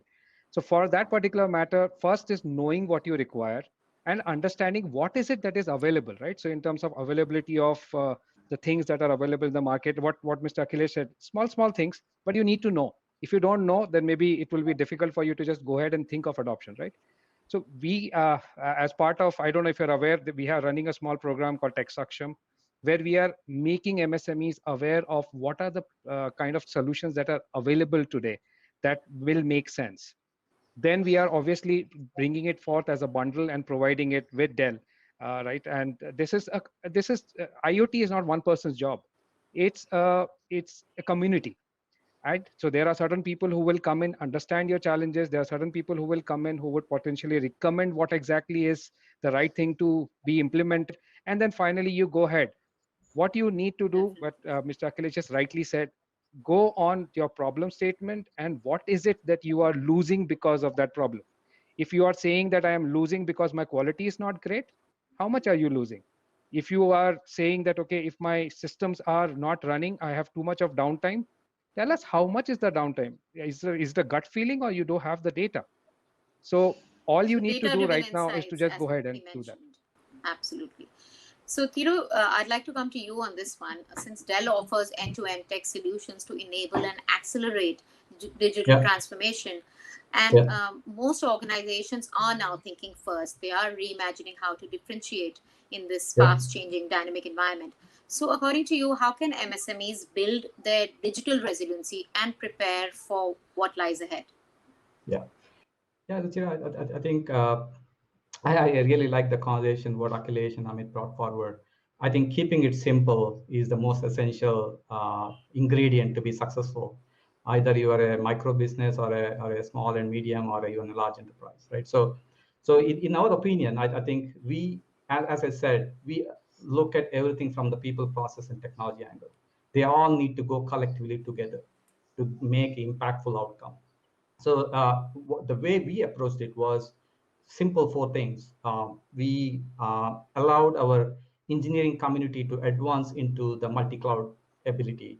We enabled the processes and checks and balances to advance the application narrative into the multi-cloud. And we brought forward a digital workplace construct, right? How to manage the connected experience across the developer, all the roles, what you can imagine in enterprise. And we enable the data to be leveraged by every department. And when we did all this, we didn't forget about the security. We built in the security underneath the OS and above the OS operating system level, right? So that's how we approach this, and that's what we see working at Dell. Definitely. So Akhilesh, coming back to what you said, it's not just technology, it's about being people centric. People are at the core of technology, but many small businesses are still intimidated by the concept of digital transformation. So do you think, is it better for them to actually outsource digital solutions for training and learning new tools? And if not, then what are the solutions that are available to them? So I think it's hard for me to generalize for all businesses, but I would say today's technology is actually becoming simpler to adopt and simpler to use. So take the example of what the old technology was versus now today's tiny toys like smartphones. It's much easier, and technology is no longer for the geek, by the geek, for no longer for the geek and by the geek. It's actually becoming very simplistic for most people to use. But there are certain nuances out there, because when you put your mission critical stuff on cloud, when you use cutting edge AI technology to make decisions, it's important that you know what can go wrong. So for that reason, I think it's important to have some expert opinion. It's important to also make sure that you bring in experts who can guide you on how the faster path to success could be. So in my view, there is a place for people who have the expertise, but I would also encourage people to try and adopt. These days, technology, you can experiment at low cost, and even if you fail, you can get up back and do faster. So I think my suggestion is that it's a hybrid. If you're a brave adventure person, do it yourself. But otherwise, I think it's a good idea to get experts. One area where I think I strongly advise people to have careful consideration is when it comes to data security. Because as much as you can put data on new technologies, it also runs the risk of it being stolen, misused, attacked. So I think that's one area where I think careful consideration is required. Definitely. And MSMEs actually find it tougher when it comes to data security and cyber resilience. So that was a very good input there. But Amit, what's your take on this? Do you think that companies in the small and medium sector should actually just outsource digital solutions for training and digital adoption? They can make so it's a build versus buy decision. That's exactly what you're asking for, right? So it's ROI driven. Like, for example, if you are a company which has its own IT team, sure, you can go ahead and train them. But if you are a smaller organization where you do not have an IT team and now you have to hire somebody to manage all your assets, I would suggest that go on a cloud-based solution. It makes more sense, because adding a resource for that particular part just to manage your infrastructure, which is also a small number, doesn't make sense, right? So it's a managed architecture that you need to go. See, we, like I said, MSMEs are value-driven organization. And today, the best thing that I would like to just add on that people are okay for giving you outcome-based pricing, which means you don't have to put too much of skin in the game. All you have to do is go ahead and start small and see if there are returns that you get in the matter of 6 months to a year, which is a small term for an MSME for that matter, specifically manufacturing. Now, if you go into retail side, it's a different story. But if you go into manufacturing, 1 year is not a very big time. So if you think about it from that point of view, this outcome-based pricing, as well as understanding what I need to build in versus what I need to go ahead, I think it is purely a number game. If you are thinking about it, if you have an IT team already set up, my suggestion would be go ahead and train them. If you don't have an IT team set up, go ahead with cloud-based solutioning. It makes more sense. But upskilling of employees is also a challenge. So Sakit, what is your insight here? What do you think about this aspect? Uh, Before on this insight, I'll have a point like Ruchira, you mentioned about people centric, right? Centric. So I would like to bring one point on that as well. Like most often we think like that the people who are on the forefront of technology are the people from, let's say, big cities or urban areas. Like we think that those are the people who need technology the most. But in this, I think like we need to think about those rural people, rural areas people, or those people who are living in the remote areas. I think that technology actually can help much more than that, or they are the ones who are in much more need of technology like these. And if anyway SMEs can help those kind of people, or can bring technology, or can use AI or IoT, to do something for them, I guess it's not gonna benefit those people, but it's definitely gonna benefit MSMEs, and that's a huge market for MSMEs as well, or small businesses. So that is one thing I think that uh, you know That was a very interesting insight there, and absolutely true, because with the internet penetration rate, it definitely we cannot talk about just the urban areas. Rural areas are equally important and yeah. actually critical drivers for economic growth. So I mean, like we work in healthcare, and I can say like a doctor will go to a rural area, so we have to find some solution, where technology, we can use technology, or like telemedicine or something like that. And if we can reach those people, that's definitely going to help India improve. And I think MSMEs play a very big role in improving India. And like Amit brought up the China thing, that how they are doing good. And I think for India, because 70% of population is that rural population, so that's a big sector. Definitely. So, Thiru, I'd like to come to you for this question. Digital tools can boost employee productivity. So, how can we build a hybrid yet secure workplace to ensure a productive workforce, and in that process enable MSMEs to get maximum ROI on their technology investment? Yeah, I mean, it's a great question, Ruchira. I think one of the things at Dell we are very passionate about is building a digital workplace. As the pandemic kicked in and we had to put all 130K employees securely from their home to work and connect with us, we had to embrace on the journey of building a digital workplace, right? So at heart, it's all about putting a simple device management practices in place. So we leveraged our own product, which is Unified Workplace, to kind of build that single consistent experience, right? So that's how we went about doing it. But we did realize that we can't put all 130K employees of Dell in one bucket.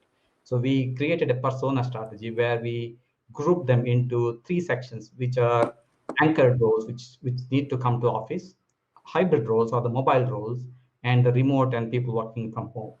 And then we looked at each roles and kind of starting to categorize them and build a persona-based experience for each of those section of people. Right, that's how we went about doing it. And then, of course, we leverage the integrated insights which comes from those devices. We also have smart technology within the devices which tells us how we can proactively provide the support experience. Of course, the one last thing I would say is the security aspect of it. And you know very well the large corporate network and VPNs are the constraint today, right? So we had to build in security protocols to kind of address those and make it embedded in the way we think about bringing that experience to our end users. So that's how we went about doing it. So net what we established is the connected experience, and our objective was very clear. It's not just about the product and provisioning and giving that experience, but it's all about encompassing that experience to the employees. Thank you, Thiru, for that insight. But Amit, what do you think? How can we ensure that MSMEs get maximum ROI on their investment? Because that's what we were previously talking about. The biggest challenge for MSMEs is to actually allocate budgets during these tough times. No, completely agree with you. Budget is challenging. Money definitely is coming a little difficult to come by. But like I said, outcome-based pricing is something that a lot of people are ready to offer, which essentially means that with minimal investment, you can go ahead and start your journey without spending too much. Like, you don't have to go ahead and buy a very bulky instrument or a very bulky kind of solutioning. You can go ahead and start small. Nothing difficult. The moment you start your digital journey, the moment you see value in each of your different aspects, let's say that if your energy efficiency is not enough, or your, like I said earlier, if you don't know why is your systems down or your machines down, do you know any reason about it? All of those different small aspects, if you bring them together, you start your journey. We believe in one in principle. So data is the new oil. That means data is extremely critical. So ensuring that this data is something that you keep properly, where you go ahead and go back to it and make decision making. Add AI tools, ML tools later on top of that data, that's fine. You don't have to go ahead and start with that immediately, but at least start collecting the data. Go ahead and pull things out. You will know. Once you know, there are a lot of things that you can just go ahead and do it. All right. So Akhilesh, MSMEs that adopted e-commerce have reported 27% higher revenue growth than their offline partners.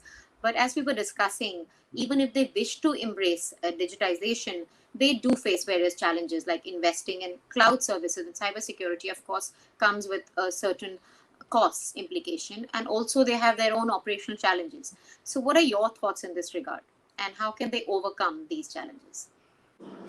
Sure. A couple of things, Richard. It's a much wider question. So first and foremost, I think the MSMEs have to understand that technology has great power to amplify both positives and negatives. So as you all know, a number of MSME businesses actually run successfully on two principles: a principle of convenience and a principle of trust. And when you are on the offline medium, sometimes all your good as well as bad is limited to word of mouth. But when you are on a connected technology, then your word of mouth is the word to the word. And that kind of thing, as we all know, that the bad news travels faster and louder. So one thing which the MSMEs have to realize is that if something goes wrong in their business, either from a trust perspective or from convenience perspective, when they're online, I think the news will travel faster and farther. That's first challenge. The second challenge is because they have not necessarily had the same kind of experience of dealing with the data security and some of those matters. So I think it's important to understand the risks it can bring in. But at the same time, I'm the person who's more optimistic than otherwise. I would think that those all can be dealt with, but those must be known, addressed, and understood. The third part I would like to talk about is that you talked about productivity. There's a huge productivity gain which comes. Productivity gain comes because technology brings value, but at the same time, technology allows you to go farther. There's statistics which you quoted where the e-commerce MSME-enabled people are going further is because they're not limited to their neighborhood. They've now made the global village as their operational ground. One thing which I would definitely like to highlight is that in today's time, what's more important for MSMEs is not to look at technology from the productivity it brings, but they have to look at digital as a mindset. Most of the time, the adoption of digital technology fails or does not deliver results, not because the technology was wrong, not because it was not rightly implemented. It's a mindset. So if we continue to live in the old mindset and adopt digital technology, it is unlikely we will to not yield succeed. results. So you need to have the digital mindset, not just that of the promoter, but also of the management team. That we have seen has been the single biggest reason between the successful MSMEs who adopt digital and not so successful. And before I actually hand it back to you, I want to ask Amit, when you say data is the new oil, is it the oil which lubricates or is it the oil which burns to create calories? Amit, would you like I to would say take that? both. I would say both. See, it's Because it's the energy that fuels your new growth. I'm the renewables guy. I don't like burning oil. That's why I said that. So yeah, so you think about it in this way: it's the intelligence that fuels your growth, and it also is the intelligence which allow you to sustain further, right? Oh, So it's I just would say joking. both. But you're damn true. I understand what you mean. All right. So another area that we all discussed is data privacy and exposure to digital fraud. So while large businesses can still track and protect themselves against cyber threats, associated costs or lack of awareness make these threats of cyber crimes even more difficult for MSMEs. So what measures do you think that the MSME sectors need to take to protect their business data, their consumers, and their privacy? So, Thiru, you can answer this. What is your Yeah. take on this? Yeah, thanks, Ruchira. So I think I'll tell you how we went about doing it. See, I think creating a zero trust environment was essential. As I already alluded, the legacies environments had its own challenges.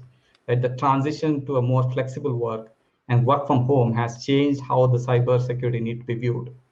So it actually amplified, and the potentials of vulnerabilities have increased, right? So again, as we wanted to keep the environment very simple, I mean, we started with the workspace one as one endpoint secure solution, and we integrated that into Carbon Black, and that gave us the security to the endpoint devices. And in all our corporate devices, corporate systems, we went about addressing the vulnerabilities on a work foot, right? That's how we went about doing it.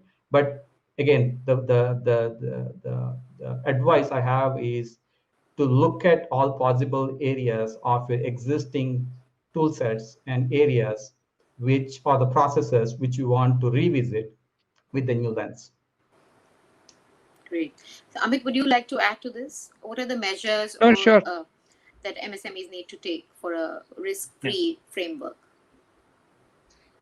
See, I think we are all phone users. We all very understand how things are working nowadays. All your contacts are backed up, all your emails are backed up, all your critical data is backed up. We all understand that particular part. So if you change from, let's say, one version of the phone to the other version of the phone, all of that data is there with you. All you have to ensure is that you do the backups properly in a secure location and keep it backed up. If you are running through those kind of small, very simple things of running the latest, greatest pieces of software, if you are ensuring that you have the right amount of backup that is running, you have data resiliency available to you. You will lose few dates, a few bits and bytes here and there, but you will not lose a major chunk. Now, ransomware, we all heard about it a couple of years back. It created a lot of havoc. We understand how it was attacked. People understand all of those things now, right? You understand how data is important to you. And if you can just back it up and keep it properly, you have it. All right. Thank you for that. Saket, would you like to add to this? Yeah, What is sure. your insight here? So I would say like security is something which you really need when you need it. Like what I mean is when you Can't have like compromise meetings on for it. something. Yeah, I mean, I'm trying to say like when you have those meetings or you are trying to build something, let's say, you never talk about security. Like all those meetings, all those big meetings, you will not talk about security or privacy. You would talk about how you want to get that thing done. And you only think about security when mostly when it's too late for you. So this is something MSMEs need to change. They need to, think about it. Like at the start they should understand how important security and privacy is, and they should act accordingly. And for that I am really thankful to Dell's reliable digital infrastructure solutions, that we are able to use that. And this is how something we should do, like these small things, like you have a very good partner, have a good tech partner and advisors who can help you with those things, because like I said, that is something you will never talk in those meetings when Until the you're damage is already done. unless the damage is already done. Yeah. So Yes. That's true, and actually, the nature of internet is such that it's difficult to detect and identify. So you need an effective partner for this. But I would exactly. like each one of you to take this because this is basically a question about a general overview of this landscape. That according to you, what are the two practices that MSMEs need to adopt to overcome the current challenges and adopt all kinds of digital practices across levels to accelerate the pace of digital transformation? Akhilesh, you can start. The two strategies that they need to adopt. The first strategy, I would say, I repeat myself, have a digital mindset. Be open to change, because when you move on to digital, it's not going to be translating your old world practices into just technology. That will simply be automation. That's not good enough. You got to transform, you got to change the way you do business, you to change the way you address your customers. So, changing the digital mindset is the first thing. And the second one is, how do you balance the risk and reward equation? As we just talked about, there is a very significant drive and desire sometimes to walk too much towards convenience and actually lose sight of the risks and security. Just to give you an example, that today most of us who use WhatsApp or Truecaller don't necessarily realize that just because I end up using Truecaller, I might be exposing all your phone contacts. It's a convenience for me and a risk to you. Similarly, if I use the WhatsApp, Yes. I might have similar risks. So when you are taking a huge advantage of digital technology, sometimes the convenience actually drives you towards taking certain risks which you may not be ready to if you were well aware. So those would be my true strategies: a digital mindset and a balance of risk and reward. So, Amit, I'd like to come to you for this one. Many MSME entrepreneurs are unable to comprehend the value proposition of cutting edge technologies like blockchain, IoT, and cloud computing, and they struggle to navigate through the digital framework. And since you are speaking from the perspective of an end to end solution provider and also from the CII perspective, what is your advice to such enterprises who are hesitant to begin their journey? So I kind of prefer what Akhilesh just said, but just to add on, number one, things just start small, take baby steps, nothing very difficult. You have gone ahead and adopted so much of digital in your life. We know about online classes, we know about what Without realizing, yes. yeah, see, just few years back we used to go to a bank and do the payment. Nowadays I don't even step out and I do a UPI based payment from Google Pay or whatever pay mechanism that you have, right? We are used to it. Human beings are very resilient. So think small, go ahead and start that particular journey with smaller steps for your digital journey. And like what Akhilesh said, don't be worried about it. Yes, things will be different, but so is life, right? Small things definitely there.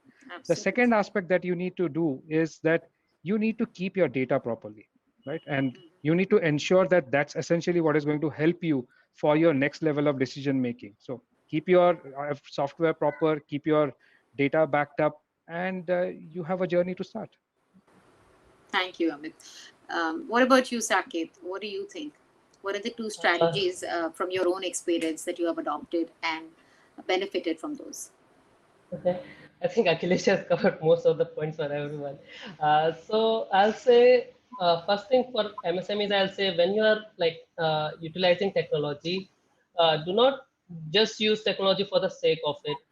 You should know the end goal of it. Like it should always make life easier for your customers. Uh, it should be very simple to use for those people. Sometimes we just add technology but it makes things complicated. So that is something we should avoid. It should be as simple as it for the end user. You can do all the AI IoT part, but that should be for the end user. It should be like at the back end. They shouldn't see it. All right. Second point, I would say, when we started, like for us, like the major mantra was like the people are the biggest asset. So I Hmm. would still say, even with the pandemic, I would say people are your biggest asset. Your employees are your biggest asset. They are your biggest resource. So embrace technology, have them use the technology, or they should be a technology should help them cover it, but they should, you should not think that it will replace them, or we should. So I think that is something very important. Like if you Definitely. trust your people and have them use the technology, I think that's where MSME can go ahead. Thank you, Saket. That is true. People are at the core of technology. And Thiru, Definitely. what are your insights here? Yeah, What are the key probably I might strategies not. that you would like to sum up? Yeah, probably I might not find the net new, but I'll touch upon two important ones from what I saw. Uh, One is having the right people with the right skills, with the right digital mindset, with the skill what you need to have to embrace the technology, right? I mean, you need to keep the technology simple. That's the skill the people need to possess. The number two, I think the mindset to experiment small and keep it more connected. I mean, there are tools and technologies and open source explosion. You have so many at your fingertips. You can't bring all of the complexities together. You got to think about building a solution very simple. Keep it very simple, and think about the process which that technology would serve. So that's the way I think I'll want to summarize it. Thank you. So clearly taking baby steps, have a digital mindset, have people at the center of all your decisions, and go digital, because that's clearly the way ahead. Thank you, gentlemen, for this very insightful discussion. And to sum up, the way ahead is clearly digital. SMEs are a cornerstone of economic development for our country, and they need to adopt digital practices across all levels. It is evident that they need to rethink and redesign their business models with a focus on leveraging emerging technologies and keep people at the center of this decision. Thank you all for sharing your informative insights and learnings, and thank you all for watching. Thank you very Thank you much. so much. Thank you.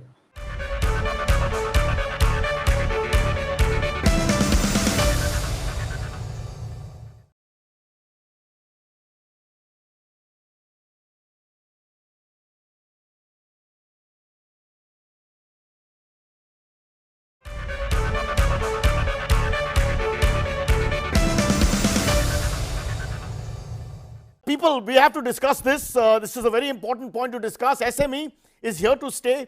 And I think this is a very interesting point in India's history, when the SME is going to go forward and have the audacity to take this country with it, to propel forward, to make us have wings and fly like eagles, soar over the top of the mountains, look down on Everest, and show the world that we can, and we will, and we should, and we shouldn't. All these things will be achieved by us thanks to the SME. So I'm proud to be associated with this forum.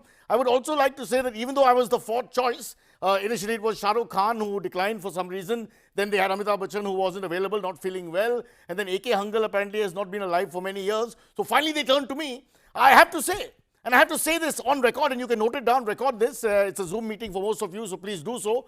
I have to say that this is a stepping stone in my career as well, because I personally am an SME. More than me and the SME, that's important for me, but that's not the point. The point is SME, we're a family. Me, you, me, all of us together. So here we are to discuss the issues with SMEs, and I'm here to help you. I will help you. I will put my head forward. I will stretch my hand out. I will reach my fellow Indians and say, this is unite in SME families. Let us see what we can do together, you and me, walking like P.T. Usha and Milkha Singh, who just passed away. All right, before we start, I want to just set up for everybody. The sad truth is, a lot of people are not embracing technology. Why not? Why don't you do that? The nation needs to know why you don't want to embrace technology. We need to take technology to our bosom, to hold it tight, to hug it, to kiss it, to smother it, to make it feel like a part of your family, a member that you can hug and touch and kiss. Please don't touch everyone. And the point here is, you must embrace it as it embraces you. And that's what I'm here for, to help you understand technology better. Technology and SMEs. That's what I like to call this, a heart-to-heart technology with SMEs. So without further ado, let's call on the first SME provider who's going to tell me about his problems, and I'm going to help him, and we will reach a conclusion together, you and me, for the good of this nation, for Asia, for Southern Asia, for the entire Commonwealth, and for the globe itself. Here he is. Hello, sir. Please tell everybody your name, sir, quickly. You have 30 seconds. Can you talk a little softer, please? You must understand that technology is not about volume. Technology is about who you reach. Volume is not so important. You can put it up, you can put it down. Okay. But you must reach out to people. Okay. Now, I'd like to know who you are. They'd like to know who you are. Tell us a little bit about your SME background. Give us everything about your life from childhood till the age of 32. I can speak. You must speak now. For the next 45 seconds, the floor is yours. Okay. Myself, which camera shall I look at? This one? Hello. Myself is Kunal Prakash, and I am a... No, Kunal Prakash. I would like you to start at the beginning. Bachpan ki baat, Jawani ki baat, youth, childhood, the early years. Okay. So when I was a child, I was very young. No, one second. This has to be done very quickly. The problem with communication today is we don't have time. You have to speak like me, quickly, fast, get to the point. Get quickly into the birth. From the birth, go to childhood to teenage years to college ke baad kya hua, jugadi, all that mentioned, and go. Born, grew up, went to college, school, business. I now own sanitary napkin manufacturing company. I applaud you, sir. I applaud you. The nation applauds you. Everybody applauds you. The country applauds you because you're doing God's work. You're doing something people would not look at, not talk about. Sharam aate thi log ko. But not anymore, thanks to people like you. Sorry, it's not God's work. It's sanitary napkin manufacturing. You're too modest, sir. You're too modest. What you're doing is fabulous. It's for the social conscience. It's for the umbrella that binds India together. And I respect you a lot more already. Now tell us a little bit more about what you've achieved. Tell us your targets, the kind of money you're looking at, and what you expect in 2021-22 fiscal year. Our target when we started this year was 350 crores. We have at the moment reached 350 rupees, and we hope to get our target by 2032. Dekhiye, jo sunte hain log, I just have to express this point to everyone. Don't worry about that. The target can be achieved. Where the target is now has no bearing on where the target will be. Virat Kohli starts at 1. At the end of the day, space 11 not out. He can still reach 254 by the end of the next day. So please understand that 350 rupees to 350 crores is not impossible. It can and will happen. Now go on, sir. And please don't let me interrupt you. Keep talking. What was I saying? You are explaining to us the fiscal growth. And what do you expect in the next 1 year? And do it quickly, please. So from Can you go a little faster? 350 rupees. Can you tell the tale faster? I have to put other people in the show. But the money is not growing faster. No? So I'm tell going your to go story at the faster. pace of the money. The money 300 little faster. 350 crores. Can you just go up a little bit? 400 crores. All right, you made your point. I've lost interest in you. I will go on to another thing. Technology. Has it been a problem? And if it is a problem, this is the forum for you to mention what the problem is, and we will help you. We will open our hearts. We will open our shirts. We will show you everything. We don't have a problem manufacturing the sanitary napkins. Our technology problem is in the Zoom meetings that have been happening throughout this lockdown. Listen, everybody. Listen to this, because we all have felt this pain. Go on. Don't let me stop you. Because go on, sir. I have been trying to conduct all my meetings on Zoom, and the people in front of me are conducting all their meetings on Google Teams or some other thing like that. So there's a crash of culture, a crash of tech. Yes. I see the problem. Yes. And you also mentioned off camera that you have a mute problem. Yes. That is because everybody wants to be muted. You say, okay, ladies and gentlemen, we are going to start this conference. Everybody mute themselves. What is the point of having a conference if you are muting And yourself? that is why, now let me speak, let the adults speak, now you stop for a second. And that is why we have this with us. It's a television remote, not exactly a Zoom remote, but it's explanatory. Okay. It explains everything. So please pay attention. What you have to do is mute at the right time. For example, why did you talk? I am saying now that at this point, he's talking but no one's listening. yes. So the story up thus far was. Once again, you can quickly go to the toilet, come back. I have just been to the toilet sitting here only because I believe in sanitary napkins. Mute is a power. Don't abuse the power. Use the power wisely. Use it creatively. Be innovative. Do the right thing. The nation is behind you. If you use your mute correctly, you will make the 350 crores. 350 rupees to 350 crores will happen. I'm muted only. All right.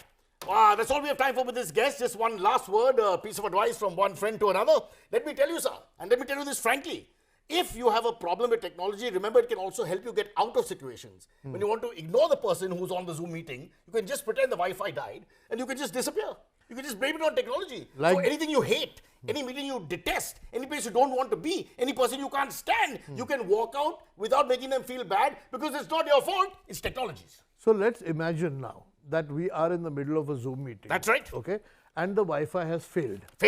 And I'm going. That's right.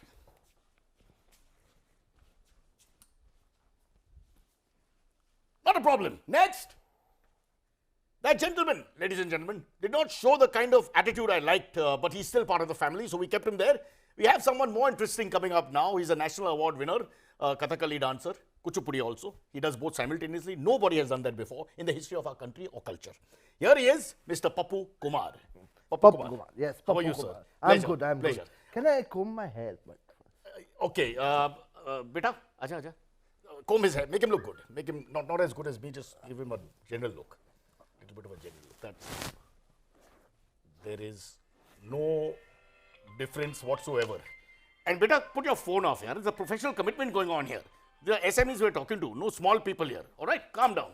I'm sorry about that, Pappu Kumar, but we have got people on very low charge during COVID. Absolutely. He's not really a makeup person. Yeah, he's basically works in the toilet. So this is the first time he's touched faces and things like that. Let's move on. And here we have him, Mr. Pappu Kumar, who is the owner of a chocolate factory. Sir, can you tell us a little bit about your background, your history, your culture, where you come from, your gotra, your caste? See, when I was born, you know, I was that born would be too far back. We don't have that much time. Let's go to age 7. Your 7th birthday. So what my happened there? 7th birthday, I was supposed to get a chocolate. No, that's not right. That's not right, sir. That's wrong. That's a very bad story. There's no twist to it. I want something which has more drama because people have paid money for this. Somewhat. Go on. See, drama actually happens when you are about to eat a chocolate, but you are not able to eat it. Right. That's why I created a chocolate. I like that. So what you're saying is that the chocolate goes from you and you lose the ability to eat the chocolate. Yes. And then you're searching for the chocolate. And that's where the drama. It's like India searching for answers. Yeah. What are the answers? Jawab kya hai? Kahan hai jawabs? Where do we find but them? actually the drama happens when you're on a Zoom meeting, like we usually nowadays do. This is what we want to talk about. And that's when your family comes and says, "Khana ready hai, khana kha lo." Happens all the time. All the time. Parcel aa gaya, parcel le lo. Parcel in the frame while you're talking to other people. Sabke samne kyun karta hai? I mean, do it on the side, send a text or something like that. Don't jump into camera and talk to people. Then there are instances where your family comes and says, "Aaj bai nahi hai, jhadu maar do." Sharam ki baat hai. I mean, the fact that a great man like yourself, Pappu Kumar ji, has to do the jhadu himself. But do you? I don't. And that's why my mother is saying you get married. So that somebody does the jhadu for him. Yeah. I understand where he's coming from. 2 and 2 makes 4. 4 and 4 makes 8. 8 and 8 makes 16. 2 and 2 5. Whatever it is in Hindi, we translate it. So each day there is a drama. Each day there's a drama. And now the situation is such that Pappu Kumar ji is searching for a bride. Go ahead. Yes. What are you looking for? A very dark chocolate.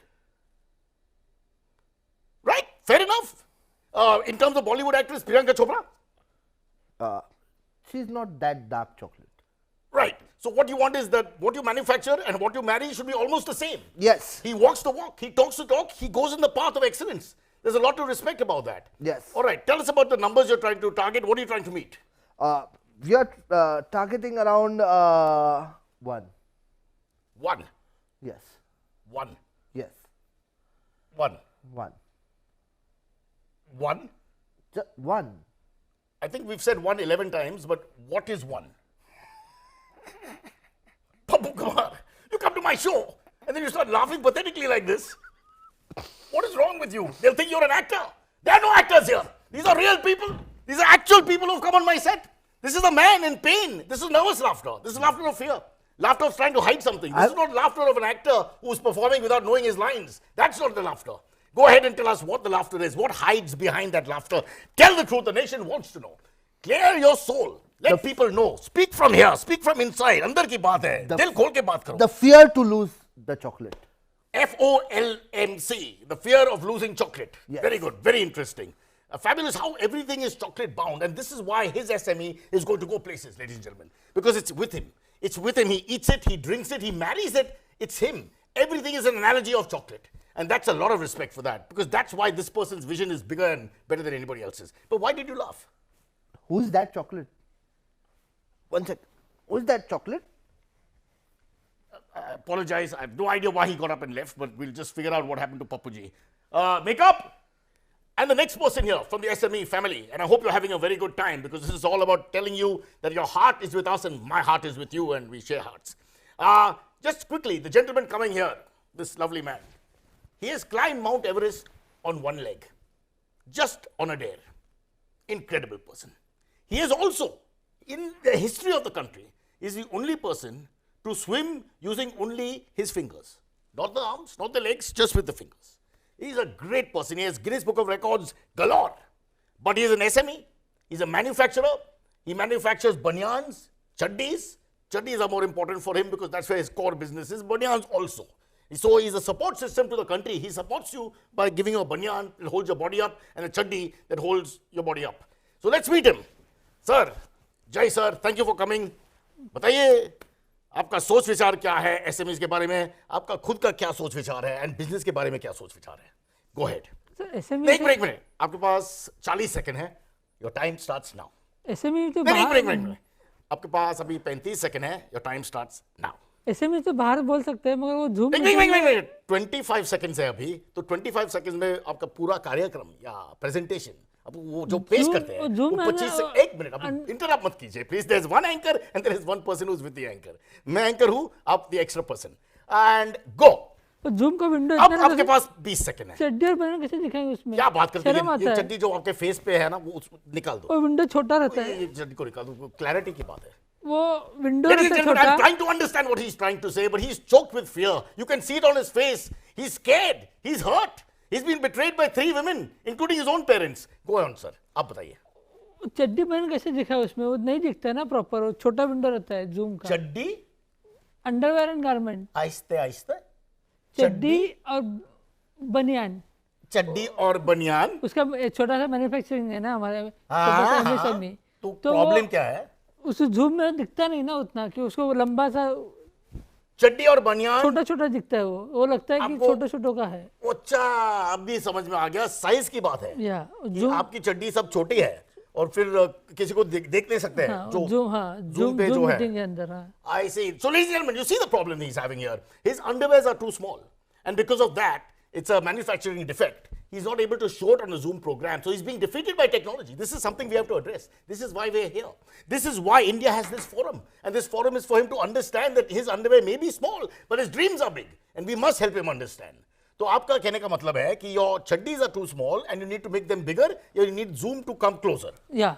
Huh? The window should be bigger, so the underwear and chaddi should be look big size. हाँ, बहुत interesting बात है. See the perspective of the young man. He is saying that the chaddi size is fine. It is the Zoom windows that have to get larger. Am I right to say this?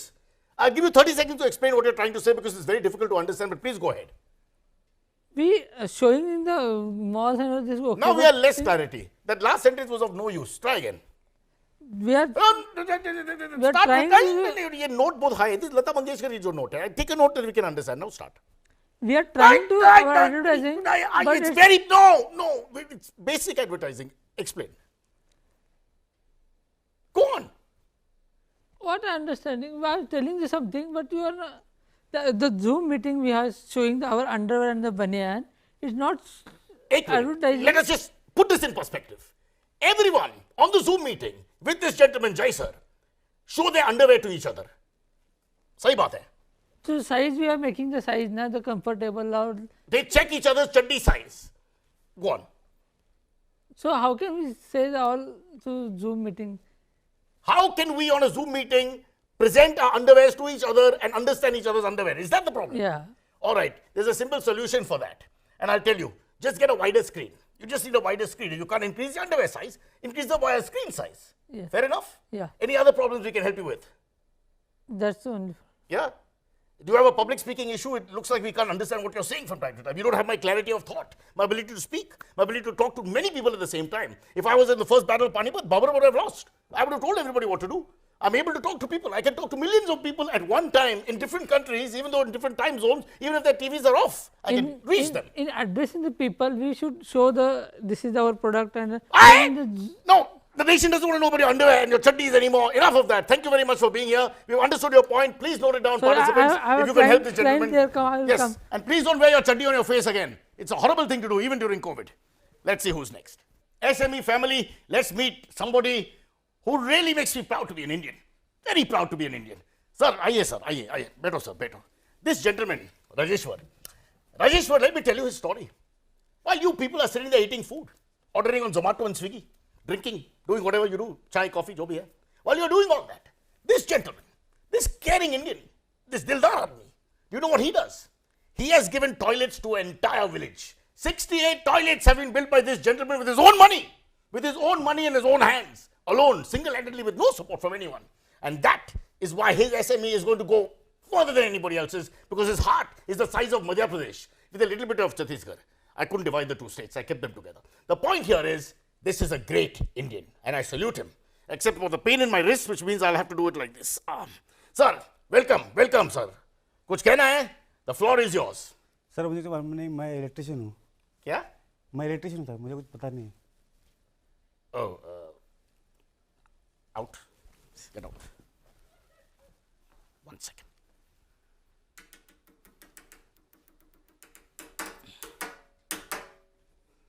We wait for these moments. In cricket, we wait for these moments. The arrival of Gavaskar, or Tendulkar, or Virat Kohli, or even now the Pandya brothers. We wait for the great people to come in and change the game for us. He's here. Ladies and gentlemen, you waited, I waited, we've all waited, and finally he's here. This man is going to change the way the world operates, because he's got a vision that's different.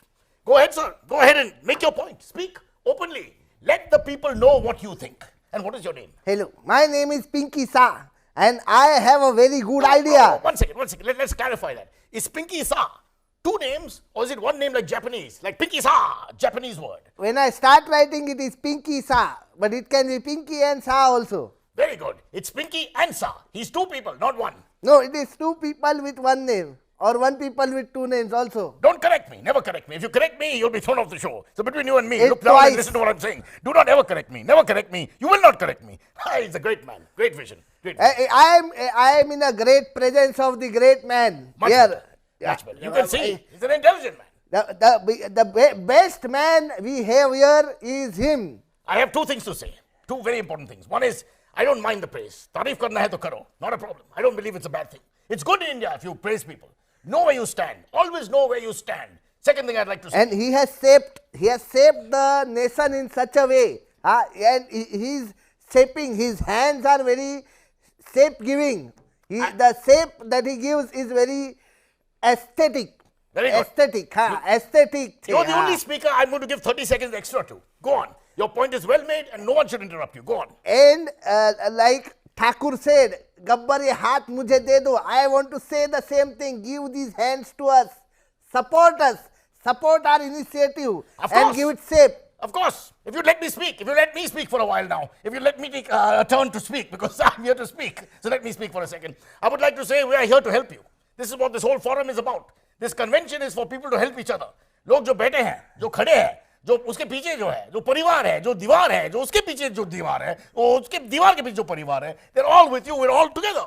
We're all one. So we will help you. Name it. बहुत खिड़की है, बहुत खिड़की है. बहुत खिड़की है. Lots of windows. Good joke. Go on. बहुत खिड़की है. पर हमको इनका खिड़की नहीं चाहिए, हाथ चाहिए, क्योंकि हमको शेप लेना है, शेप, और इनका सपोर्ट चाहिए. तो थोड़ा शेप मिलेगा इनसे तो अपन बहुत सही हो जाएगा. धंधा एकदम चौकस है अपने पास, आइडिया एकदम चौकस है, मतलब दिन दुगनी रात चौगनी. Let me speak. I feel this conversation has taken a turn for the worse. I think you misunderstand. When I say we are there to help you, Divar, Parivar, jo bhi hai, we are there to help you. We are there to help you morally, spiritually, to uplift you with words, with hugs, with tone, with volume, but not exactly with money. That's not our thing. We can't give money. We can't personally hand out money. That's not our job. Moral और spirit नहीं चाहिए, बहुत है अपने पास. अपने को रोकना चाहिए. Case. Only case. That won't happen. No, and by touching the anchor, you're not going to get money. No, case. I'm requesting you nicely, without losing my temper, in front of everybody. Let the nation see this. Let everyone know whose side I'm on. Don't do that. Never do that. Never touch the anchor. Don't touch people. You're not supposed to touch people. Touching is against our constitution. And with COVID, it's even doubly against our constitution. Don't touch. You're not getting anything. You're not here just to praise somebody and get money for that. We don't operate like that. Nobody operates like that. Let me warn you. All right. Anything else that you want to say? What about case? What? Case. You want a case? All right. I'll tell you what. People just take a break for 30 seconds. Case, many case. I'll deal with it. Just give me a second. Just deal with it. In many cases. Yes. Just 1 second.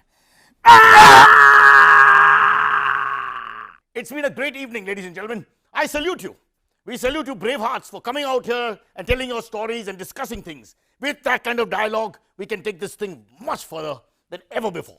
I thank you. And as we end this evening or afternoon or morning, depending if you're in Japan or South America, while you do this Zoom call, as we end this, I have to tell you, we have a par excellence chief guest to take us out. An amazing man who may or may not be the next minister to represent the SMEs.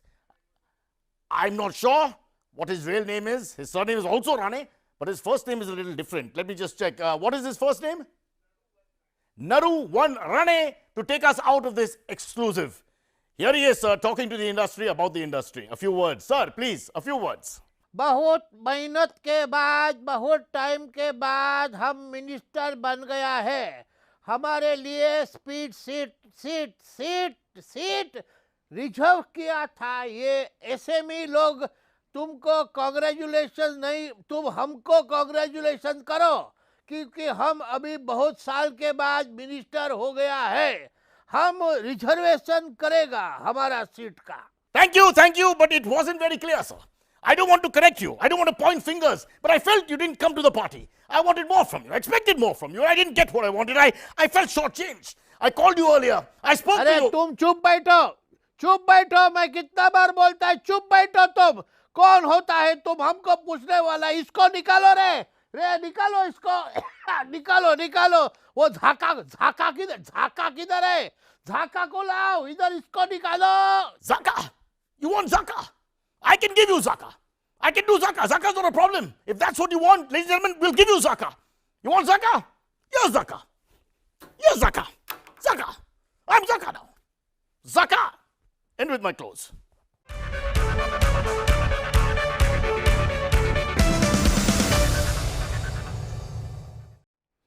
All right then, everybody, as we end this MSME summit on a high note, where we got to hear from senior officials from the government, Dell leadership, SME stakeholders, all with one and only one intent: to ensure the MSME community is able to revive their business with technology and emerge stronger with the pandemic, hopefully receding with the vaccinations. So we thank you all for joining us on The Challengers and wish for your safety and good health.